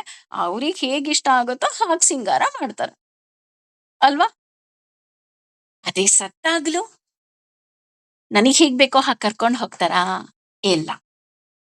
ಅವ್ರಿಗೆ ಹೇಗ್ ಬೇಕೋ ಅವರ ಪದ್ಧತಿಗಳು ಅಥವಾ ಆ ಮೂಮೆಂಟ್ ಅಲ್ಲಿ ಅವ್ರಿಗೆ ಯಾವ್ದು ಸರಿ ಅನ್ಸುತ್ತೋ ಹಾಗೆ ಅವ್ರು ಕರ್ಕೊಂಡು ಹೋಗ್ತಾರೆ ವಿನಃ, ನಾನು ಹೇಳಿದ ಹಾಗೆ ಹುಟ್ಟಿದಾಗ್ಲೂ ಆಗೋದಿಲ್ಲ, ಸತ್ತಾಗ್ಲೂ ಆಗೋದಿಲ್ಲ. ಆಗುತ್ತಾ? ಹ್ಮ್. ಅದ್ರ ಜೊತೆ ಬೆಳೆಯುತ್ತಾ ಬೆಳೆಯುತ್ತಾ ಏನಾಗ್ತಾ ಹೋಗುತ್ತೆ, ಆಸೆಗಳು ಹೆಚ್ಚಾಗ್ತಾ ಹೋಗುತ್ತೆ. ಉದಾಹರಣೆ, ನಾನ್ ಹೇಳದ್ನಲ್ಲ, ಮಗು ಇಂಡಿಪೆಂಡೆಂಟ್ ಆಗಿರೋದಿಲ್ಲ, ಬೆಳೀತಾ ಹೋಗುತ್ತೆ. ಬೆಳೀತಾ ಬೆಳೀತಾ ನನ್ನ ದೇಹ, ನನ್ನ ಸೌಂದರ್ಯ, ನಾನು ತುಂಬಾ ಬೆಲೆ ಕೊಡ್ತಾ ಹೋಗ್ತೀನಿ, ತುಂಬಾ ಇಂಪಾರ್ಟೆಂಟ್ ಆ ದೇಹಕ್ಕೆ ನಾನು ಕೊಡ್ತಾ ಹೋಗ್ತೀನಿ. ಆದರೆ ಯಾವುದೋ ಒಂದು ಟೈಮ್ ಬೀಯಿಂಗ್ ಪೀಕ್ ಬರ್ತಾ ಹೋಗುತ್ತೆ. ಅದೇ ಸುಂದರವಾದ ದೇಹ ಸುಕ್ಕುಗಟ್ತಾ ಹೋಗುತ್ತೆ. ಅದೇ ನಾನು ಆರೋಗ್ಯವಾಗಿ ನೋಡ್ಕೊಂಡಂತಹ ದೇಹಕ್ಕೆ ನಿಧಾನ ನಿಧಾನವಾಗಿ ಒಂದೊಂದೇ ಕಾಯಿಲೆಗಳು ಕಾಲಿಡ್ತಾ ಹೋಗತ್ತೆ. ವಿತೌಟ್ ಮೈ ನಾಲೆಡ್ಜ್ ನಾನು ಎಲ್ಲವನ್ನ ಅಕ್ಸೆಪ್ಟ್ ಮಾಡಬೇಕು. ನಾನು 16 ವರ್ಷದ್ದು ಫೋಟೋನ ಡಿಪಿಗೆ ಹಾಕ್ಬಿಟ್ಟು ನಾನು ಹಿಂಗೆ ಇದ್ದೀನಿ, ನಾನು ಹಿಂಗೆ ಇರ್ತೀನಿ ಅಂದ್ರೆ ಆಗತ್ತಾ? ನೋ. ಆಫ್ಟರ್ 60 ನೀನ್ ಬೇಕು ಅನ್ನೋ ಬೇಡ ಅನ್ನೋ ಯಾವುದೇ ಕ್ರೀಮ್ ಹಚ್ಕೊ, ನಿನ್ ಬಾಡಿ ರಿಂಕಲ್ ಬಂದೇ ಬರುತ್ತೆ ಅಲ್ವಾ? ರಿಂಕಲ್ ಬಂದೇ ಇಲ್ಲಪ್ಪ ನನಗೆ. 60 ವರ್ಷ ಆದ್ರೂ ನೋಡ್ರಿ, ನಾನು 20 ವರ್ಷದ ಕಾಣ್ತೀವೇನ್ರಿ? ಇಲ್ಲ ರೀ. ಏನೋ ನಿಮ್ಮ ವಯಸ್ಸಿನವ್ರಿಗಿಂತ ಒಂದ್ 5 ವರ್ಷ ಚಿಕ್ಕ ಕಾಣ್ಬೋದು ಬಿಟ್ರೆ, ಖಂಡಿತವಾಗ್ಲೂ ನಿಮ್ಮ 16 ವರ್ಷದ ಡಿಪಿ ಹಾಕಿದ್ರು ನೀವೇನ್ 16 ವರ್ಷದವ್ರು ಆಗೋದಿಲ್ಲ ಅಲ್ವಾ? ಹಾಗಾಗಿ ಇಲ್ಲಿ ಯಾವಾಗ ಬದಲಾವಣೆ ಆಗುತ್ತೆಯೋ, ನಮ್ಮ ದೇಹ ಬದಲಾವಣೆ ಆಗ್ತಾ ಹೋಗುತ್ತೆ. ಅಷ್ಟೇ ಅಲ್ಲ, ನಮ್ಮ ಬುದ್ಧಿ ವ್ಯತ್ಯಾಸ ಆಗೋದಿಕ್ಕೆ ಶುರು ಆಗುತ್ತೆ. ನನ್ನದು ನನ್ನದು ನನ್ನದು ನನ್ನದು ಅನ್ನತಾ ಇದ್ದಂತಹ ನಾವು ನಿಧಾನವಾಗಿ ನನ್ನದಲ್ಲ ಅಂತ ತೊರಿತಾ ಹೋಗ್ತೀವಿ. ಅದಕ್ಕೇನೆ 60 ವರ್ಷಕ್ಕೆ ನಿವೃತ್ತಿ, ಇದು ನನ್ ಕೆಲ್ಸ ಅಲ್ಲ, this is not my job, ನಾನ್ ತೊರೆದ್ ಬಿಟ್ಟು ಬಂದೆ. ಮಕ್ಳಿಗ್ ಮದ್ವೆ ಆಯ್ತು, ತೋರುತ್ತಾ ಬಂದೆ ಅಲ್ವಾ? ಕಿವಿ ಕೇಳೋದ್ ಕಮ್ಮಿ ಆಗ್ತಾ ಬಂತು, ಕಣ್ ಕಾಣೋದ್ ಕಮ್ಮಿ ಆಗ್ತಾ ಬಂತು, ಮಾತ್ ಕಮ್ಮಿ ಆಗ್ತಾ ಬಂತು, ತುಂಬಾ ಓಡಾಡೋದ್ ಕಮ್ಮಿ ಆಯ್ತು, ಆಕ್ಟಿವ್ನೆಸ್ ಕಮ್ಮಿ ಆಯ್ತು. I started depending on others. So ಬುದ್ಧಿ ಸಹ ವ್ಯತ್ಯಾಸ ಆಗೋದಿಕ್ಕೆ ಶುರು ಆಗ್ತಾ ಹೋಗತ್ತೆ. ಹಾಗೆ ಪುನರ್ಜನ್ಮ, ನಾನು ಇದನ್ನೆಲ್ಲ ಅರ್ಥ ಮಾಡ್ಕೊಳ್ದೆ ನಾನು ನನ್ನದು ಅಂತಾನೆ ಮತ್ತೆ ನಾನು ಕೊರಗುತ್ತಾ ಕೂತಾಗ ಏನಾಗ್ತಾ ಹೋಗುತ್ತೆ, ಮತ್ತೆ ನಾನು ಈ ಭೂಮಿ ಮೇಲೆ ಹುಟ್ಟುತ್ತೀನಿ. ನೀನ್ ಎಲ್ಲಿವರೆಗೂ, ಈಗ ಉದಾಹರಣೆ, ಒಬ್ಬ ಹುಡುಗ 10th ಪಾಸ್ ಆಗ್ಬೇಕು ಅಂದ್ರೆ ಅವ್ನ್ ಎಷ್ಟು ವರ್ಷನಾದ್ರೂ ಆಗ್ಲಿ, ಅವ್ನ್ ಮಿನಿಮಮ್ ಅವ್ನು ಪಾಸಿಂಗ್ ಮಾರ್ಕ್ಸ್ ತಗೊಳ್ಳೋವರೆಗೂ ಯಾರು ಪಾಸ್ ಮಾಡಲ್ಲ. ಹಾಗೇನೆ ಇಲ್ಲಿ ಭಗವಂತನನ್ನು ಅಷ್ಟೇ, ನೀನ್ ಬುದ್ಧಿ ಕಲೀಲಿಲ್ವಾ, ಹಾ ಹೋಗು ಮತ್ತೆ ಭೂಮಿಗೆ ಹೋಗು, ಮತ್ತೆ 1ನೇ ಕ್ಲಾಸಿಂದ ಓದ್ಕೊಂಬ, ಹೋಗು ಹೋಗು. ಮತ್ತೆ ನೀನ್ ಬೇರೆಯವ್ರಿಗೆ ಡಿಪೆಂಡ್ ಆಗು, ಬೇರೆಯವ್ರ ಕೈಲಿ ಬೈಸ್ಕೋ, ಹೊಡಿಸ್ಕೋ, ಬೆಳಿ, ಆಮೇಲೆ ಮತ್ತೆ ಹೊಡಿಸ್ಕೋ, ಮತ್ತೆ ಹೋಗು ಹೋಗು ಸಾಕು ಬೇಡ ಹೋಗು. ಅಂದ್ರೆ ಈಗ ಹೇಗೆ ನಾವು 10th ಪಾಸ್ ಮಾಡೋದಿಕ್ಕೆ ನಮ್ಗೆ ಒಂದು ಮಿನಿಮಮ್ ಮಾರ್ಕ್ಸ್ ಇದೆಯೋ, ಹಾಗೆ ನಾನು ಭಗವಂತನ್ ಸೇರಬೇಕು ಅಂದ್ರೂ ಅಷ್ಟೇ, ನಾನು ಆ ಮಾರ್ಕ್ಸ್ ತಗೊಳ್ಳೇಬೇಕು. ಹಾಗಾಗಿ ನನಗೆ ಪುನರ್ಜನ್ಮ ಅನ್ನೋದು ಬೇಡ. ಅಂದ್ರೆ ನಾನು ಕಂಪ್ಲೀಟ್ ಭಗವಂತನಿಗೆ ಸರೆಂಡರ್ ಆಗ್ಬೇಕು. ನೀನ್ ಸರೆಂಡರ್ ಆಗ್ಲಿಲ್ವಾ, ನೀನ್ ಬುದ್ಧಿ ಕಲ್ತ್ಕೊಳ್ಳಿಲ್ವಾ, ನೋ ಪ್ರಾಬ್ಲಮ್, ಮತ್ತೆ ಬಾ, ಹೋಗು.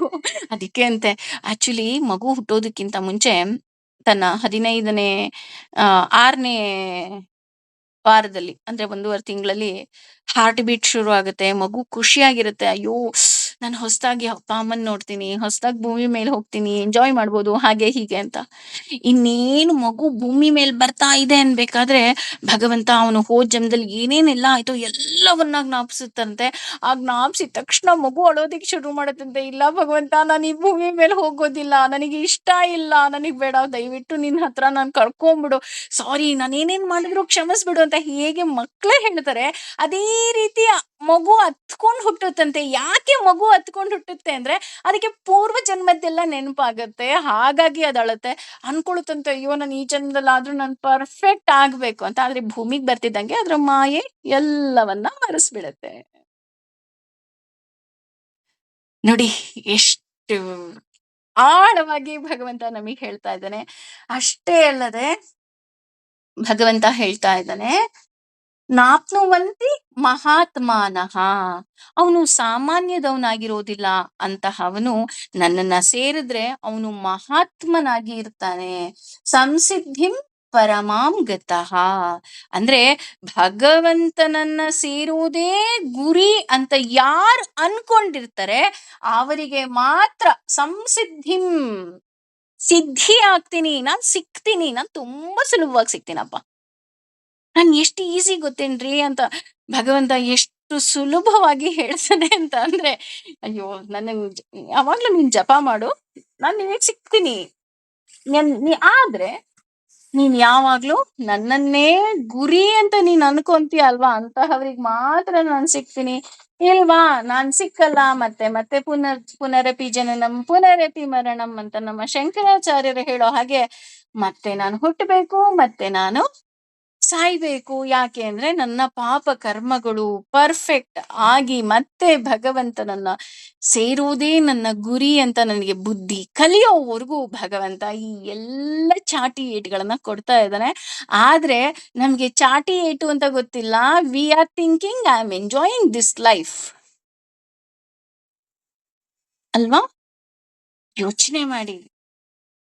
ಹಾಗೇನೆ ಅದೇ ಮುಂದುವರಿತಾ ಹೇಳ್ತಾನೆ ಭಗವಂತ, ಆ ಬ್ರಹ್ಮ ಭುವನಾತ್, ಅಂದ್ರೆ ಬ್ರಹ್ಮಲೋಕದವರೆಗೆ, ಲೋಕಾಹ ಲೋಕಗಳು, ಪುನಃ ಮತ್ತೆ ಆವರ್ತಿನಃ ಹಿಂತಿರುಗುವಂಥದ್ದು, ಅರ್ಜುನ ಅರ್ಜುನನೇ, ಮಾಂ ನನ್ನನ್ನು, ಉಪೇದ್ಯ ತಲುಪಿ, ಥೂ ಆದರೆ, ಕೌಂತೆ ಕುಂತಿ ಪುತ್ರನೇ, ಪುನಃ ಜನ್ಮ ಮರುಹುಟ್ಟು ನ ವಿದ್ಯತೆ, ಎಂದಿಗೂ ಇರುವುದಿಲ್ಲ. ಇದನ್ನ ಮತ್ತೆ ಮತ್ತೆ ಭಗವಂತ ಹೇಳ್ತಾ ಇದ್ದಾನೆ. ನನ್ನನ್ನೇ ಯಾಕೆ ನೀನು ಸೇರ್ಬೇಕು ಅಂತ ಅಂದ್ರೆ, ಆ ಬ್ರಹ್ಮ ಭುವನಾಲೋಕಾಹ, ಅಂದ್ರೆ ಬ್ರಹ್ಮನ ಪಟ್ಟಣದವರೆಗೆ ಇರುವ ಎಲ್ಲಾ ಲೋಕಗಳು ಸಹ ಒಂದಲ್ಲ ಒಂದು ದಿನ ಪ್ರಳಯ ಕಾಲದಲ್ಲಿ ಪ್ರಳಯವಾಗತ್ತೆ. ಇನ್ಕ್ಲೂಡಿಂಗ್ ಬ್ರಹ್ಮಲೋಕ ಸಹ ಒಂದಲ್ಲ ಒಂದು ದಿನ ಮುಚ್ಚಿ ಹೋಗುತ್ತೆ. ಪ್ರಳಯದಲ್ಲಿ ನಾನು ಅದನ್ನ ಆಹುತಿ ತಗೊಂಡ್ಬಿಡ್ತೀನಿ. ಅದರ ಜೊತೆಗೆ ಮತ್ತೆ ಮತ್ತೆ ಹುಟ್ಟುವಂತೆ ಮಾಡತ್ತೆ. ನಾನು ಯಾವುದೇ ಬೇರೆ ಲೋಕಕ್ಕೆ ಹೋಗ್ಲಿ, ಈಶ್ವರನ್ನ ಪೂಜೆ ಮಾಡ್ಲಿ ಅಥವಾ ಇನ್ಯಾವುದೋ ದೇವರನ್ನ ಪೂಜೆ ಮಾಡ್ಲಿ, ಆ ದುರ್ಗೆಯನ್ನ ಪೂಜೆ ಮಾಡ್ಲಿ, ನಾನು ಯಾವುದೇ ಲೋಕಕ್ಕೆ ಹೋದ್ರೂ ಸಹ ನಾನು ಮತ್ತೆ ಮತ್ತೆ ಹುಟ್ಟಿ ಬರಬೇಕು. ಸಪೋಸ್ ನನ್ನ ಡೆಸ್ಟಿನಿ ಮೈಸೂರು ಟು ಬ್ಯಾಂಗ್ಳೂರ್ ಅಂದ್ರೆ ನಾನು ಬ್ಯಾಂಗ್ಳೂರ್ಗೆ ಹೋಗಿ ನಿಲ್ಬೇಕೇ ವಿನಃ, ಅಯ್ಯೋ ನಾನು ಮಂಡ್ಯಾಗ್ ಬಂದೆ, ಮಂಡ್ಯದಲ್ಲಿ ಒಳ್ಳೆ ದೋಸೆ ಸಿಕ್ತು ರೀ ತಿನ್ಕೊಂಡು ವಾಪಸ್ ಬಂದೆ ಅಂದ್ರೆ ಮತ್ತೆ ನೀನ್ ಬಾ ಅದೇ ರೋಡಲ್ಲೇ ಮತ್ತೆ ಬಾ ಅಂತ ಕಾಯ್ತಾ ಇರ್ತಾನೆ ಭಗವಂತ. ಆವಾಗ ನೆಕ್ಸ್ಟ್ ಇನ್ನೊಂಚೂರು ಮುಂದೆ ಹೋಗ್ತೀನಿ, ಮದ್ದೂರ್ವರೆಗೂ ಹೋಗ್ಬಿಟ್ಟು ಅಯ್ಯೋ ಮದ್ದೂರೊಡೆ ಸಖತ್ತಾಗಿ ಸಿಕ್ತು, ಹೊಟ್ಟೆ ತುಂಬ್ತು ವಾಪಸ್. No no no, come back. ಮತ್ತೆ ಬಿಡದಿವರೆಗೂ ಬಂದೆ, ತಟ್ಟೆ ಇಡ್ಲಿ ತಿಂದೆ, ಇಲ್ಲ ನೀನ್ ಬಾ ಅಂದ್ರೆ ನಾನು ಎಲ್ಲಿವರೆಗೂ ಹೋಗಿ ನಾನು ವಾಪಸ್ ಬಂದ್ರೂ ಸಹ ನಾನು ಈಗ ಮಂಡ್ಯಾಗ ಹೋಗ್ಲಿ, ರಾಮನಗರಕ್ಕೆ ಹೋಗ್ಲಿ, ಚನ್ನಪಟ್ಟಣಕ್ಕೆ ಹೋಗ್ಲಿ, ಎಲ್ಲೇ ಹೋಗ್ಲಿ ರೀ, ನಾನು ಬೆಂಗಳೂರಿಗೆ ಹೋದಂಗೆ ಹೇಗಾಗೋದಿಲ್ವೋ ಹಾಗೆ ನೀನು ನನ್ನ ಬಂದು ಸೇರೋವರೆಗೂ ಸಹ ನಿನಗೆ ಮುಕ್ತಿ ಇಲ್ಲ. ಯಾಕೆ? 7 ಲೋಕಗಳು, ಅದರ ಜೊತೆ ಬ್ರಹ್ಮನಿರೋದು ಮೇರು ಪರ್ವತ ಅಂತ ಹೇಳ್ತಾ ಹೋಗ್ತಾರೆ. ಅದೂ ಸಹ ಒಂದಲ್ಲ ಒಂದು ದಿನ ಪ್ರಳಯಕ್ಕೆ ಆಹುತಿ ಆಗತ್ತೆ. ಅಷ್ಟೇ ಅಲ್ಲದೆ ಇನ್ಕ್ಲೂಡಿಂಗ್ ಬ್ರಹ್ಮ, ಎಲ್ಲರಿಗೂ ಸಾವಿದೆ. ಇನ್ಕ್ಲೂಡಿಂಗ್ ಬ್ರಹ್ಮನಿಗೂ ಸಹ ಒಂದು ಟೈಮ್ ಡ್ಯೂರೇಷನ್ ಇದೆ, ಅಲ್ಲಿವರೆಗೆ ಅವನಿಗೆ ಸಾವಿಲ್ಲ. ಒಂದು 10,000 ಕಲ್ಪ ಆದ ತಕ್ಷಣ ಬ್ರಹ್ಮನಿಗೂ ಸಾವಿದೆ, ಬ್ರಹ್ಮನು ಮತ್ತೆ ಹುಟ್ಟಿ ಬರ್ತಾನೆ. ಅದೇ ರೀತಿ ಇಲ್ಲಿ 2ನೇ ಸಾಲಲ್ಲಿ ಹೇಳ್ತಾನೆ, ಮಾಮುಪೇತ್ಯತು ಕೌಂತೆಯ ಪುನರ್ ಜನ್ಮನ ವಿದ್ಯತೆ. ಅಂದ್ರೆ ನೀನು ಯಾವುದೇ ಲೋಕಕ್ಕೆ ಹೋದ್ರೂ ಸಹ ಪುನರ್ಜನ್ಮ ನಿನಗಿದೆ. ನನ್ನ ಲೋಕ ಬಿಟ್ಟು ಉಳಿದ ಎಲ್ಲಾ ಲೋಕಗಳು ಸಹ ಶಾಶ್ವತ ಅಲ್ಲ. ಯಾಕೆ ಇಲ್ಲಿ ಶಾಶ್ವತ ಅಲ್ಲ? ಲಕ್ಷ್ಮಿನೇ ವರ ಕೊಡ್ಲಿ, ಈಶ್ವರನೇ ವರ ಕೊಡ್ಲಿ, ಯಾರೇ ಒಂದು ವರ ಕೊಟ್ರು ಸಹ ಅವರೆಲ್ಲರೂ ಸಹ ನನ್ನ ಪರಿವಾರದವರೇ. ಆದರೆ ನಾನು ಪರ್ಮಿಷನ್ ಕೊಟ್ರೆ ಮಾತ್ರ ಕೊಡ್ತಾರೆ ವಿನಃ, ನಾನು ಪರ್ಮಿಷನ್ ಕೊಡ್ಲಿಲ್ಲ ಅಂದ್ರೆ ಅದು ನಿನಗೆ ಸಿಕ್ಕೋದಿಲ್ಲ. ಅಪ್ಪಿ ತಪ್ಪಿ ಸಿಕ್ತಾ, this is not permanent. Ravana ವರ ಪಡೆದ, ಭಸ್ಮಾಸುರ ವರ ಪಡೆದ, ಹಿರಣ್ಯಕಶಿಪು ವರ ಪಡೆದ, ಹಿರಣ್ಯಾಕ್ಷ ವರ ಪಡೆದ, ಶಿಶುಪಾಲ ವರ ಪಡೆದ ಅಲ್ವಾ? ಯಾರಿಗಾದ್ರೂ ಅದರಿಂದ ಬೆನಿಫಿಟ್ ಆಯ್ತಾ? ಇಲ್ಲ. ಶಿಶುಪಾಲನಿಗೆ ಹೇಳ್ತಾರೆ, ನಿನ್ನ 100 ತಪ್ಪುಗಳನ್ನ ನಾನು ಮನ್ನಿಸ್ತೀನಿ, ಅದೇ 101ಕ್ಕೆ ಖಂಡಿತ ಶಿಕ್ಷೆ ಅಲ್ವಾ? ಅಂದ್ರೆ ಯಾವ ದೇವ್ರು ಹೇಗೆ ಪಡೆದ್ರೂ ಸಹ ಅದನ್ನ ನೀನು ಮಿಸ್ಯೂಸ್ ಮಾಡ್ಕೊಳ್ತೀಯಾ, ಆ ದಿನ ನಾನು ಎಲ್ಲವನ್ನ ಕಸಿದ್ಕೊಂಡ್ಬಿಡ್ತೀನಿ. ಶಿಶುಪಾಲನಿಗೆ ಭಗವಂತನೇ ವರ ಕೊಡ್ತಾನೆ, ಆದ್ರೂ ಸಹ ಉಳ್ಕೊಳ್ಳೋದಿಲ್ಲ. ಯಾಕೆ? ಅವನದನ್ನ ಮಿಸ್ಯೂಸ್ ಮಾಡ್ಕೊಂಡ. ಅದೇ ರೀತಿ ನಾನು ಭಗವಂತನ ಲೋಕ ಅಥವಾ ಭಗವಂತ ಏನು ಕೊಡ್ತಾನೋ ಅದಷ್ಟೇ ಶಾಶ್ವತ, ಬಿಟ್ರೆ ಉಳಿದ ಯಾವುದೂ ಸಹ ಶಾಶ್ವತ ಅಲ್ಲ. ಅದನ್ನೇ ಮುಂದುವರೆದು ಯಾಕೆ ಶಾಶ್ವತ ಅಲ್ಲ ಅಂತ ಹೇಳ್ತಾ ಹೋಗ್ತಾನೆ ಭಗವಂತ. 1,000 ಯುಗ ಯುಗಗಳು ಪರ್ಯಂತಂ ಸೇರಿದಂತೆ, ಅಹ ಹಗಲು, ಯತ್ ಯಾವುದು, ಬ್ರಹ್ಮನ ವಿದುಹು ಎಂದು ಹೇಳುತ್ತಾರೆ, ರಾತ್ರಿಯು, ಯುಗಗಳು, ಸಹಸ್ರಾತಂ ಅದೇ ಪ್ರಕಾರ 1,000 ನಂತರ ಮುಗಿಯುವ, ತೇ ಅವರು, ಅಹ ರಾತ್ರಿ ಹಗಲು ಮತ್ತೆ ರಾತ್ರಿಗಳು, ವಿನಃ ತಿಳಿಯುವ, ಜನರು. ಅಂದ್ರೆ ಮನುಷ್ಯರ ಲೆಕ್ಕದ ಪ್ರಕಾರ 1,000 ಯುಗಗಳು ಸೇರಿ ಬ್ರಹ್ಮನ ಒಂದು ದಿನ ಆಗತ್ತೆ ನೋಡಿ. ಮನುಷ್ಯರ ಲೆಕ್ಕದ ಪ್ರಕಾರ ನಮ್ಮ 1,000 ಯುಗಗಳು, ನಾಟ್ ದಿನಗಳು, ಯುಗಗಳು ಸೇರಿದ್ರೆ ಬ್ರಹ್ಮನಿಗೆ ಒಂದು ದಿನ. ಅವನ ರಾತ್ರಿ ಸಹ ಅಷ್ಟೇ, ಅದೆಷ್ಟೋ ಯುಗಗಳು ಕಳೆದ್ರೆ ರಾತ್ರಿ. ಆ ರೀತಿ ಬ್ರಹ್ಮನ ಅದೆಷ್ಟೋ 1,000 ದಿನಗಳು ಸೇರಿದ್ರೆ ಭಗವಂತನಿಗೆ ಒಂದು ದಿನ. ಅಲ್ಲಿಗೆ ಭಗವಂತ ಒಂದು ದಿನ ಕಾಯಿ ಅಂತ ನಾವೇನಾದ್ರೂ ಭಗವಂತನ್ಗೆ ಅಪ್ಪಿತಪ್ಪಿ ನಮ್ ಮುಂದೆ ಬಂದ್ಬಿಟ್ಟು ಭಗವಂತ ನಾನ್ ನಿನ್ಗೇನೋ ಕೇಳ್ಬೇಕು ಅಂದ್ರೆ ಅಪ್ಪಿ-ತಪ್ಪಿ ಭಗವಂತ ಒಂದಿನ ಕಾಯಿ ಅಂದ್ರೆ ಅರ್ಥ, ನಾನು ಎಷ್ಟು ಯುಗಗಳನ್ನ ನಾನು ಹುಟ್ಟಿ ಬರ್ಬೇಕೋ ಗೊತ್ತಿಲ್ಲ. ಅಲ್ವಾ? ಹಾಗಾಗಿ ಇಲ್ಲಿ ಮತ್ತೆ ಮತ್ತೆ ಹುಟ್ಟಿ ಬರಲು ಕಾರಣ ನಮ್ಮ ಮನಸ್ಸು ನಮ್ಮ ಹಿಡಿತದಲ್ಲಿ ಇರದೇ ಇರೋದು. ಯಾಕೆ ನಾನು ಮತ್ತೆ ಮತ್ತೆ ಹುಟ್ಟು ಬರ್ತೀನಿ? ಯಾಕೆ ಅಂತ ಅಂದ್ರೆ ನಿನ್ನ ಸಾವಿನ ಆ ಕೊನೆ ಕ್ಷಣದಲ್ಲಿ ಓಂ ಅಂತ ಹೇಳಿ ಸತ್ರು ನೀನ್ ನನ್ನನ್ನು ಸೇರ್ತೀಯಾ? ನನ್ನನ್ನ ಜ್ಞಾಪಿಸ್ಕೊಂಡು ನನ್ನನ್ನ ಈ ಭೂಮಿ ಬಿಟ್ರು ನೀನು ನನ್ ಲೋಕಕ್ಕೆ ಸೇರ್ತೀಯಾ?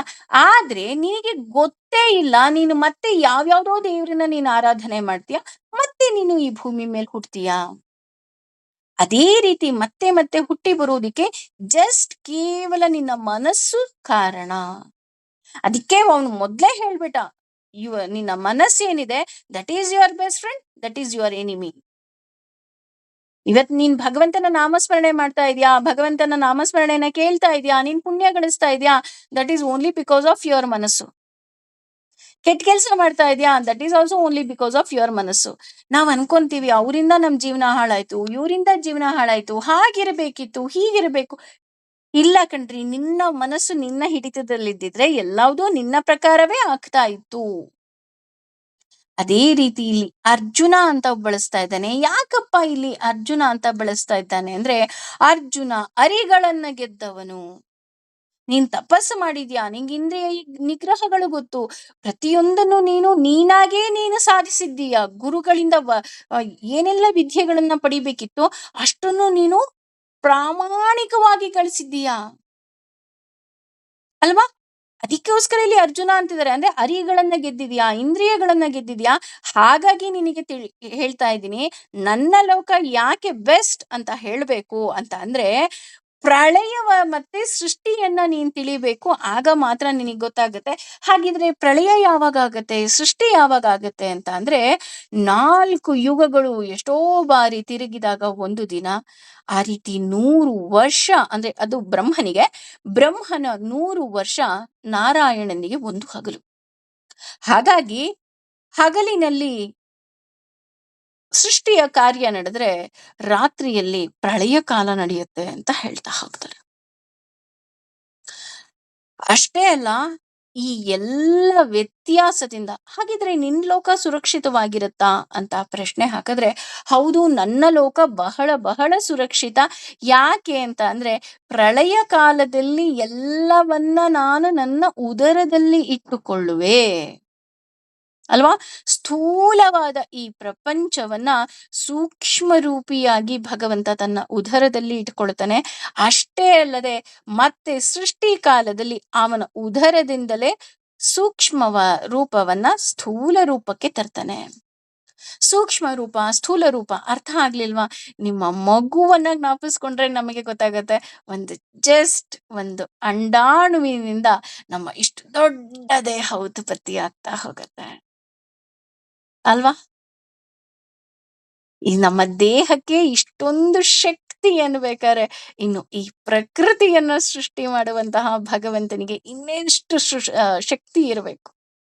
ಕೇವಲ ಅವನ ಸಂಕಲ್ಪದಿಂದ ಇದನ್ನೆಲ್ಲ ಮಾಡ್ತಾನೆ. ಯಾಕೆ ಅಂದ್ರೆ ಅವನಿಗೆ ಯಾವುದು ಸಹ ನಾನು ನನ್ನದು ಅನ್ನೋದು ಇಲ್ಲ.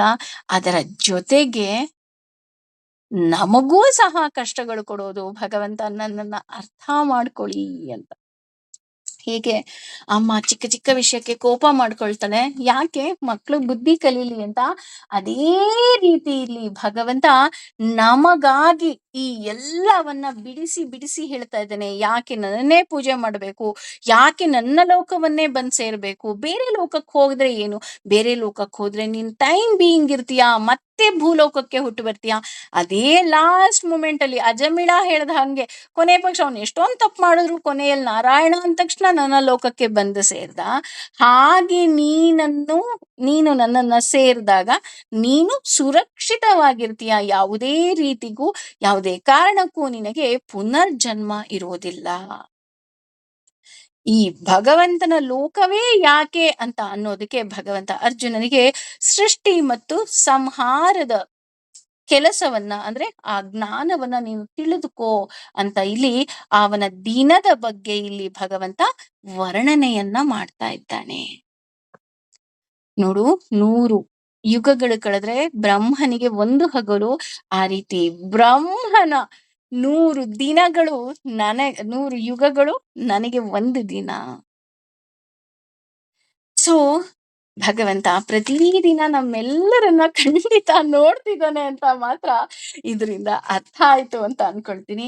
ಹಾಗೆ ಯುಗಗಳ ಬಗ್ಗೆ, ಅವನ ಲೋಕದ ಬಗ್ಗೆ, ಅವನೇ ಯಾಕೆ ಬೆಸ್ಟ್ ಅಂತ ನಮ್ಗೆ ಇನ್ನಷ್ಟು ಮತ್ತಷ್ಟು ಮಾಹಿತಿಯನ್ನ ಭಗವಂತ ಮತ್ತೆ ಮುಂದೆ ಕೊಡ್ತಾ ಹೋಗ್ತಾನೆ. ಅದನ್ನ ನಾವು ಮತ್ತೆ ತಿಳ್ಕೊಳ್ಳುವಂತಹ ಪುಟ್ಟ ಪ್ರಯತ್ನವನ್ನ ಖಂಡಿತ ಮಾಡೋಣ. ಸರ್ವಂ ಶ್ರೀ ಕೃಷ್ಣಾರ್ಪಣಮಸ್ತು. ಲೋಕಾ ಸಮಸ್ತ ಸುಖಿನೋ ಭವಂತು. ಸಮಸ್ತ ಸನ್ಮಂಗಲಾನಿ ಭವಂತು.